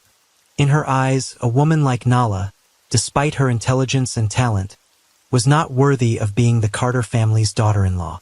She believed that her son, a successful man in the technology industry, should marry a woman of equal background and status. Nala, with her humble background and different skin color, makes Madison fear that this relationship will weaken the family standing in the eyes of friends and society. This became Madison's biggest concern, and she began to interfere heavily in Ethan and Nala's relationship. Ethan initially tried to appease his mother, hoping that time would help her understand and accept Nala. However, all his efforts failed. Madison not only refused to interact with Nala, but also constantly pressured Ethan, encouraging him to end the relationship. Ethan, despite loving his mother dearly, begins to feel torn between his love for Nala and his responsibilities to his family. Family tension becomes inevitable, especially as Ethan and Nala continue to bond and become more serious about building a future together. Nala, despite trying to remain calm and respectful to Madison, couldn't help but sense the hostility from her lover's mother. Nala understood that her skin color and background were unacceptable to Madison, and this hurt her. However, Nala loves Ethan and does not want to give up on this relationship just because of other people's prejudice. She believes that the love between them is strong enough to overcome any challenge. In late 2004, Ethan and Nala decided to officially plan their wedding, despite Madison's objections. They had been together for almost 2 years and both believed that marriage was the natural next step in their relationship. For Ethan, the love and respect he has for Nala outweighs any pressure from his mother. He understands that in order to be happy, he must stand up for his relationship, even if it means facing Madison's disapproval. However, this decision pushed Madison to the brink of anger. Not only did she feel betrayed by her own son, but she also saw Ethan's actions as a betrayal of all the values she had worked so hard to build over the years. Madison begins to show hostility, not only towards Nala, but also towards Ethan. Family arguments become more frequent, and Madison repeatedly warns Ethan of consequences if he does not end the relationship. Madison's opposition to Ethan's relationship with Nala becomes increasingly intense. She could not accept that her son would marry a woman whom she considered inappropriate in both skin color and background. Constant arguments between Ethan and Madison left her feeling betrayed and out of control over her son's life. Madison believed that if Nala were no longer there, everything would return to normal and Ethan would return to her. From then on, negative and cruel thoughts began to form in her mind. Madison came to the decision that the only way to solve the problem was to eliminate Nala. She planned it coldly and calculatingly, without regard for the consequences of her actions. Within a short time, she came into contact with Philip Walker, a notorious hired killer in the criminal underworld. Philip Walker is a notorious criminal who has carried out many contract killings without leaving a trace. He was the one Madison believed could execute her plan perfectly. Madison secretly met with Philip Walker and offered him a large sum of money to kill Nala. She no longer thought of simply preventing the marriage, but truly believed that eliminating Nala was the only way. Madison did hesitate to discuss this cruel plan, and Philip Walker, who had no mercy, agreed to carry out the assassination. She was willing to give up everything to maintain control over her son, even Nala's life. Bitterness, prejudice, and hatred turned Madison from a protective mother to a murderer who would not hesitate to hire someone to kill an innocent person. On the night of April 17, 2005, Ethan Roberts and Nala Cohn were walking in a quiet park in Los Angeles. The peaceful space and cool evening air made the two of them relax, chatting happily about life and the future. For Ethan and Nala, this is just another ordinary walk, but little do they know that a murderer is lurking in the shadows, preparing to carry out a brutal plan. Philip Walker, the professional killer hired by Madison Carter, had been following the two for a long time. He moved silently through the bushes and dark corners of the park, his eyes never leaving his target. Philip had been following Nala and Ethan for days, knowing their routines. He waited for the perfect opportunity, a secluded spot, to strike without being noticed. When Ethan and Nala stopped by a bench near the lake, Philip realized this was the right moment. He approached quietly, each step light, so as not to make any noise. Ethan and Nala continued to chat, unaware of the approaching danger. From a close enough distance, Philip pulled out a gun from his jacket. With cold and emotionless eyes, he aimed straight at Nala's head. It all happened in a few short seconds, without warning, without any chance for resistance. The sharp sound of the gun rang out, tearing apart the silence of the park. A bullet hit Nala in the head, causing her to collapse on the spot. Blood splattered everywhere, staining the green grass below red. Nala's body fell heavily and quickly lay still, no longer showing any signs of life. All that had just happened was like an unimaginable nightmare to Ethan, who was just a few steps away from her. Ethan stood there, his eyes wide open in disbelief. The woman he loved so deeply, who had been smiling and laughing happily just seconds ago, now lay motionless before him. Ethan's heart shattered, in excruciating pain as he saw the crimson blood spreading under Nala's body. He screamed in despair, his scream echoing throughout the empty space. Nala, Ethan screamed, but there was no response. Nala couldn't hear him, couldn't answer, and never could again. In a panic, he rushed to her side, kneeling beside her, holding her body in his arms. Blood from Nala's wound soaked into Ethan's hands and clothes, but he felt nothing but emptiness and helplessness. Ethan's hands shook as he tried to shake Nala, hoping for some miracle to wake her. But the cruel reality was that Nala was gone, lifeless. The pain of loss was so great that Ethan was almost paralyzed.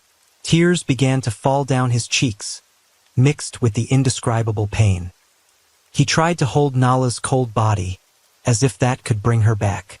Meanwhile, Philip Walker stood not far away, coldly watching the scene he had just created. He showed no remorse or hesitation. To him, this was just another job done. Without leaving a trace, Philip quickly stuffed the gun into his coat and quietly left the scene. No one knew he had been there, and he disappeared without a sound, leaving Ethan in anguish. Ethan, in his panic, couldn't understand why anyone would want to kill Nala. Why had their lives been destroyed in a moment like this? The questions raced through his mind, but he couldn't find the answers. The pain of loss was so great that Ethan felt like he couldn't breathe. At that moment, everything around him seemed to stop. Ethan's world was completely shattered. Moments before, the two of them were happily discussing the future. Now all their hopes, all their dreams are taken away by a random bullet, by the hatred and cruelty of the person behind it. Ethan Roberts, in extreme panic pain, he started calling the police with shaking hands and sadness. When the alarm went off at Los Angeles Police Headquarters on the night of April 17, 2005, an investigative team was quickly dispatched to the park where Ethan Roberts had just made a panicked phone call, reporting the murder. When they arrived at the scene, police found Ethan slumped over the lifeless body of Nala Cohn. His eyes were filled with tears, his hands tightly holding Nala's. His mouth kept stuttering painful words. It took the police a while to separate Ethan from his lover's cold body, and took him aside to take his initial statement. The crime scene was quickly sealed off, and investigators began collecting evidence.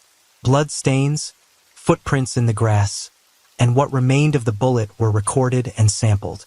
However, at this point there was still no indication of the killer's identity. To investigators, this was a sudden murder with no signs of a robbery or a normal conflict. Ethan, in a state of shock, tried to give the police information. He recounted what had happened, from the gunshots to the image of Nala falling to the ground, but he could not clearly identify the attacker. In the darkness, Ethan could only see the silhouette of the killer quickly leaving him and Nala in an unbelievable tragedy. The initial investigation focused on finding the killer. Investigators followed footprints and searched for witnesses around the park, but no one had a clear look at the assassin's face. It was expected to be a difficult and lengthy case, but after only a few days clues began to appear. Strange clues in Ethan's statements about his family, especially the strained relationship between Ethan and his mother, Madison Carter, led investigators to begin to suspect that the murder might not have been a random act. As detectives further investigated Ethan's personal life, they discovered that Madison Carter had a clear motive for opposing Ethan and Nala's marriage. Madison's friends and acquaintances reported that she was extremely angry and could not accept that her son loved and intended to marry a black woman. Madison, with her conservative ideas and obsession with social status, tried many times to break up the couple, but Ethan remained steadfast in his love. Investigators decided to follow Madison more closely, and they quickly discovered her connection to a man named Philip Walker, a notorious contract killer in the criminal underworld. Philip had been involved in several contract killings, and his reputation made it easy for the police to put him on the top suspect list. After gathering enough evidence, the police decided to arrest Philip Walker. He was arrested at an apartment in the suburbs of Los Angeles, just a few weeks after the murder of Nala. At the time of arrest, Philip did not appear panicked or resisted, but on the contrary, he was very calm. This made investigators even more certain that he had been paid a large sum of money to carry out the murder. During his interrogation at the police station, Philip was initially tight-lipped and unwilling to reveal any information. He knew full well the crimes he had committed and had no intention of confessing. However, after being confronted with evidence of his connection to Madison Carter, Philip began to waver. The police discovered money transactions between Madison and Philip and secret phone calls she made to plan the murder. Under constant pressure from interrogation, and with no way to escape, Philip Walker finally confessed that Madison Carter was the one who hired him to carry out Nala's assassination. He detailed how Madison contacted him, offering him a large sum of money and asking him to kill Nala to prevent her marriage to Ethan. Madison believed that Nala's death would bring Ethan back under her control, and he carried out the murder without hesitation. With Philip's confession, the police quickly turned their investigation to Madison Carter. She was arrested at her home, and when questioned, Madison initially denied all charges. She maintained her innocence and had nothing to do with Nala's death. However, faced with undeniable evidence of her connection to Philip Walker, Madison gradually lost her composure. The Madison Carter and Philip Walker case quickly attracted public and media attention when it was brought to trial. The trial took place in a tense and emotional atmosphere, with many people attending and reporters closely following every development. Madison and Philip were both charged with premeditated murder and faced serious charges. The prosecutor detailed the incontrovertible evidence of Madison's premeditated murder plot. They describe how she contacted and hired Philip Walker to kill Nala Cone out of racial hatred and a desire to control her son. Philip's testimony, along with the money transactions and communications between the two, clearly demonstrated Madison's guilt. Not only did she commit murder, but she also ruined the life of her own son, Ethan Roberts, who was thrust into an unimaginable tragedy. At the end of the trial, Madison Carter and Philip Walker were both sentenced to life in prison without the possibility of parole. For the Roberts family, this is the end of a dark and painful chapter. Ethan, who witnessed the destruction of his love and family, lost both his mother and his lover because of Madison's personal hatred and prejudice.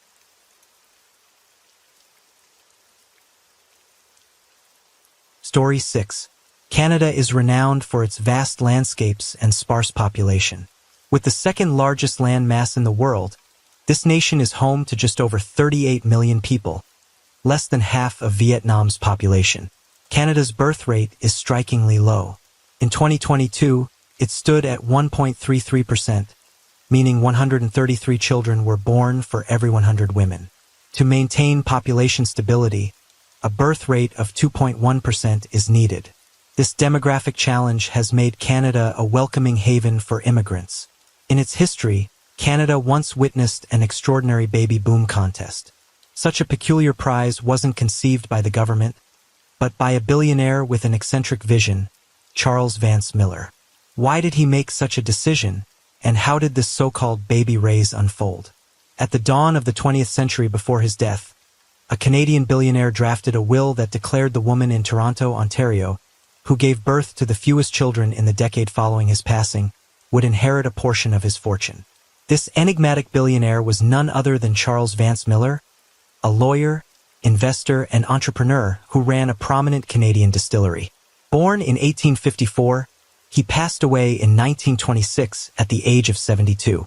In the final year of his life, during a lively dinner party, slightly tipsy from wine, Charles made a bold declaration. "Listen up, I'm going to make bedroom athletics the most popular sport in Toronto for the next decade." At the time, those present likely dismissed it as the whimsical jest of an eccentric tycoon. After all, matters of the bedroom were deeply personal. What was this man planning? Yet, no one could have predicted that Charles's joking words would come true, exactly as he foretold. Charles Vance Miller was a self-made billionaire with exceptional talent.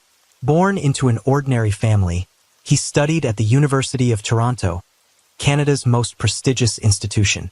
He graduated with a law degree, earning a near-perfect score of 98%. Soon after, he aced the bar exam, and with his sharp legal expertise and charismatic communication skills, became one of Ontario's most renowned lawyers.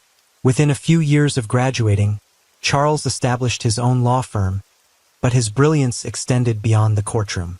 In 1897, he acquired BC Express, a company in British Columbia akin to a modern-day courier service where horse-drawn carriages handled deliveries.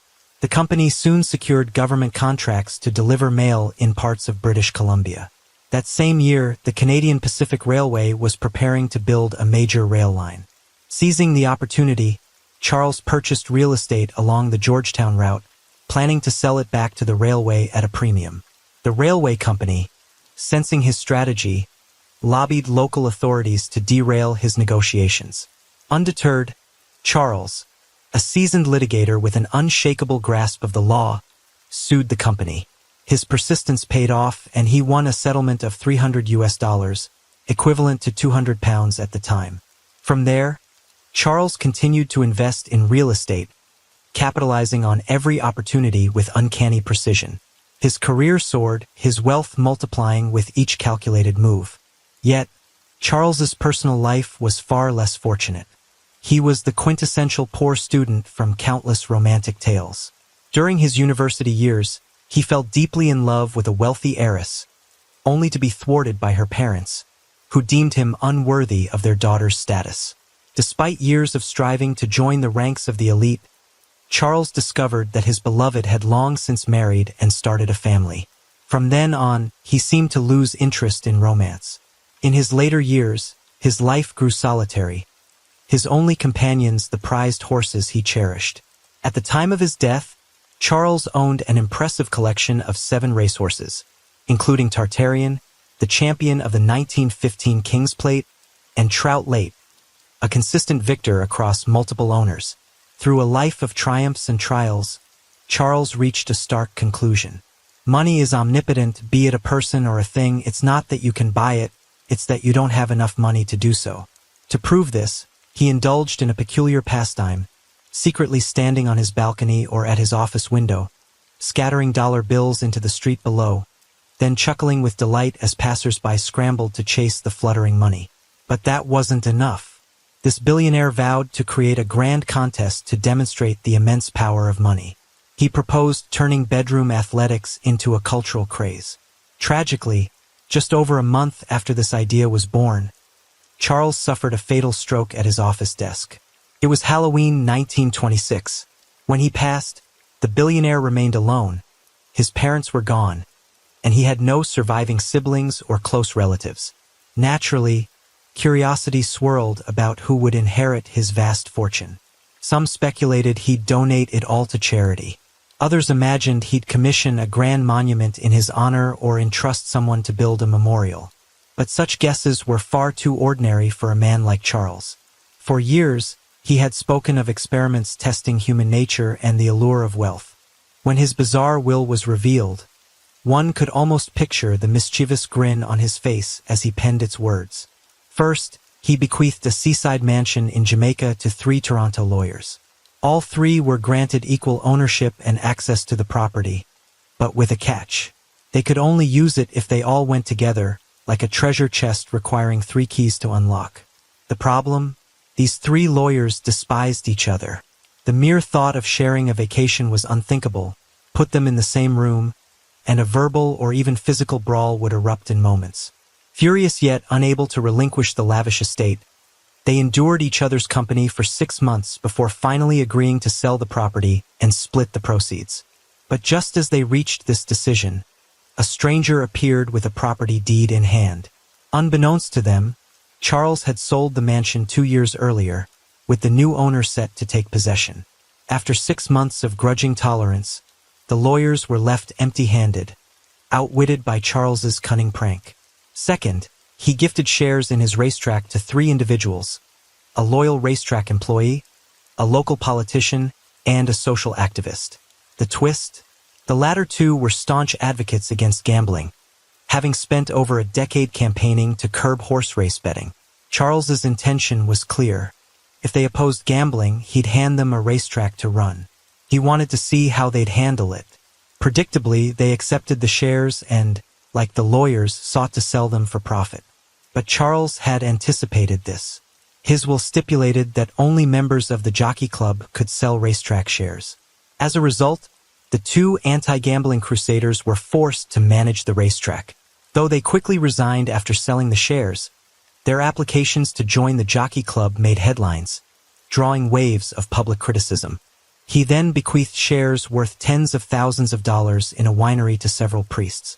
At first glance, this seemed unremarkable, until you consider that these priests weren't just clergy, but fervent advocates of prohibition. In his will, Charles stipulated that to claim this inheritance, they had to accept the winery's dividends and participate in managing its operations. Refusal would see the funds redirected to other clergy. Ultimately, these prohibitionist priests became shareholders in the very winery they'd campaigned against, thrust into the ironic role of overseeing its production. All the beneficiaries named in Charles's will were either people he'd clashed with or those he openly disliked during his lifetime. But these were merely the smaller pieces of his estate. The largest portion of his fortune was reserved for a complete stranger. This share would be liquidated after a decade and awarded to the woman in Toronto who gave birth to the most children in the 10 years following his death. Thus began the most audacious baby-making contest in history, dubbed the Great Stork Derby, a nod to the mythical stork that delivers babies in European folklore.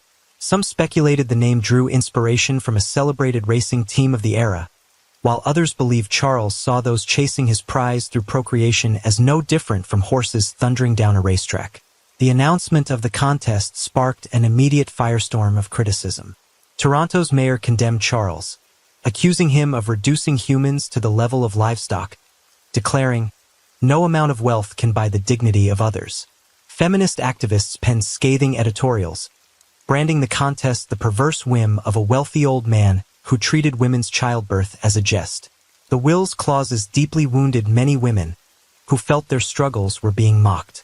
Those ensnared by Charles's will decried him as a deplorable figure, wanting others not to fall for his manipulative legacy. Few could have imagined that even from beyond the grave, a man so disillusioned with the world could stir such societal upheaval. In response, Toronto city officials sought to invalidate the will. Distant relatives of the billionaire, emerging from obscurity, filed lawsuits, unwilling to let such a fortune slip into the hands of strangers. They fought to have Charles's will overturned. However, the question remained. Did the will of the late lawyer, Charles, violate public policy, threaten national interests, or infringe on citizens' lawful rights? His distant relatives argued that the contest would force mothers to endure repeated pregnancies in quick succession, endangering their health and that of their newborns. They further claimed the will could fracture families and lead participants astray. For instance, if a contestant's husband was infertile, she might seek another partner to conceive, a clear breach of morality, they argued. They also pointed out that families with many children could face crushing financial burdens. After reviewing these arguments, the court ruled that individuals pursuing a goal may choose ethical or unethical means, but that choice lies with them, not the will itself. The inheritance dispute escalated to Canada's Supreme Court, where the relatives ultimately lost. It was no surprise that a legal mastermind like Charles, a titan of the law school, crafted a will impervious to challenge. Though its terms seemed outrageous, every detail was meticulously legal, leaving no loophole for opponents to exploit. The furor eventually subsided, and the contest faded from public attention. Few took it seriously, but no one could have predicted that 6 years later, Charles's final words, "Be it a person or a thing, it's not that you can't buy it, but that you don't have enough money to buy it," would become a prophetic adage. This shift came amidst a devastating economic depression. As a manufacturing hub, Toronto, like the rest of Canada, was hit hard. Within months, unemployment and inflation skyrocketed, leaving 1 in 3 adults jobless. In the depths of this poverty, someone recalled Charles's contest. Was anyone actually participating? To everyone's astonishment, the contest was not only ongoing, but had grown exponentially in value.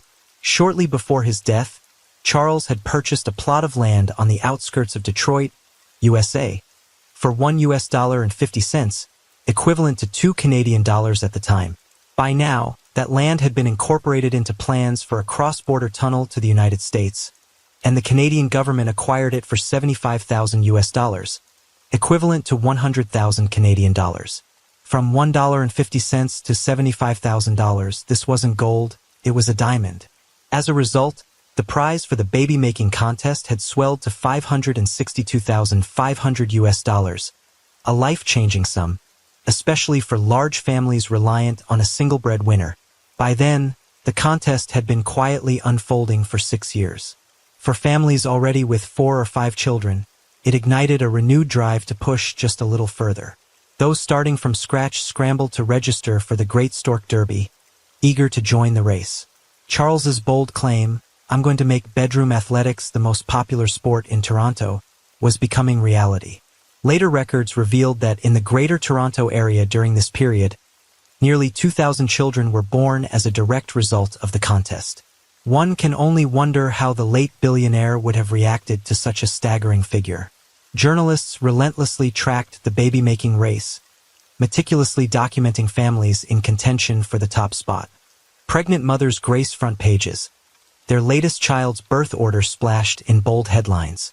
Updates on the competition were delivered with unwavering precision and professionalism. By 1936, the final year of the contest, the race had grown fiercely competitive. 5 families, each with 9 children, were vying for the crown. Some mothers in these families were still pregnant, leaving the winner's identity shrouded in uncertainty. The first contestant eliminated was Grace. She had given birth to 9 children, but because her husband was an undocumented Italian immigrant, their children were not recognized as legitimate. Her eligibility was revoked. In reality, it wasn't until 1977 that Canada granted citizenship to children born in the country, regardless of their parent status. Charles's will explicitly stated that only children born legitimately in the Greater Toronto area would count. Next, a woman named Pauline, who had 10 children in 10 years, faced accusations that 4 of them were fathered by someone other than her husband. Pauline argued that these children were born after she had separated from her former spouse. However, the law at the time only recognized children born within a legal marriage as legitimate. The most tragic case was Lillian's. She delivered her 10th child just a month before the contest's end, but the infant died 3 days later. Of her 9 other children, 1 had also passed away. This violated the will's condition that all children must be alive at the contest's conclusion. In the end, only 8 of Lillian's children survived. Ultimately, 2 women tied for first place, each with 9 living children. After taxes and fees, each received $82,500, equivalent to 110,000 Canadian dollars at the time. In the years that followed, the 3 disqualified mothers filed lawsuits.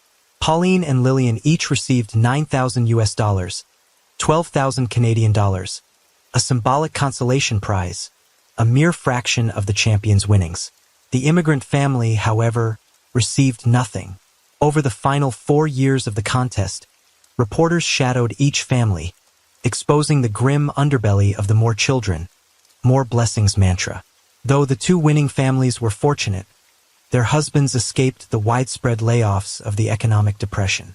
They were physically and emotionally drained from raising so many children. These women, most of whom became mothers before age 20, some as young as 16 or 17, endured relentless cycles of pregnancy and childbirth.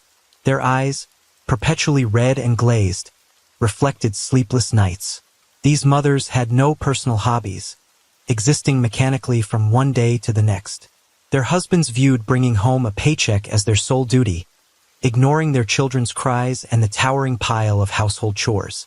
Few, if any, of these fathers could recall all their children's names or birthdays, let alone their wives' preferences or their wedding anniversaries. All four families who received prizes insisted they hadn't had children for the money, claiming a genuine love for their offspring and asserting they would have built large families regardless of the contest. But their actions told a different story. After the contest ended, these mothers, all in their 30s and still in their childbearing years, largely stopped having children. Only one gave birth to an additional child. Two underwent sterilization surgeries, vowing never to become pregnant again. The disqualified families faced even greater hardships. Having pinned their hopes on the contest, Pauline, unable to support her children, sent her two eldest daughters to welfare organizations for adoption. Before the court, Lillian admitted that her 4-year-old child had died of tetanus after a rat bite, a tragedy born of her neglect. Her youngest child, born prematurely in a desperate bid to meet the contest deadline, also perished. Many other parents took reckless risks, having 7 or 8 children in a decade, only to lose the contest and receive no prize money. These are but a fraction of the miseries these families endured. The full scope of their tragedies may never be known. Children in these large families competed fiercely with their siblings for scarce food and their mother's affection. Those following the contest were left chilled. Winning the championship and its colossal prize was far from admirable. Who would willingly endure a decade of such agony? What child would choose to grow up amid such tragedy? In the aftermath, Canadians began embracing birth control with greater awareness. After World War II, as the baby boom of the 1960s faded, more women pursued higher education and diverse societal roles, balancing careers with family life. They chased personal ambitions and invested in their professions, often choosing not to have children or sacrificing the idea of motherhood entirely. This shift contributed to Canada's steadily declining birth rate. Returning to Charles Vance Miller's contest, it's clear he possessed an uncanny understanding of human nature, using his wealth to expose its frailties even after his death. With his extraordinary will, seemingly filled with unthinkable pranks, he acted like a director, scripting scenes to highlight human weakness. Yet, the baby-making contest likely spiraled beyond even his calculations, leaving countless families to pay a devastating price, living in anguish for a decade or even a lifetime. As the rain falls and the night deepens, thank you for being here with me at Radio Night Crime. True crime stories remind us of life's mysteries and the need to stay aware, even in the stillness of the night. If you enjoyed tonight's story, don't forget to like, share, and subscribe. Let the sound of the rain lull you to sleep, and until next time, stay safe, stay curious, and let the night keep you company.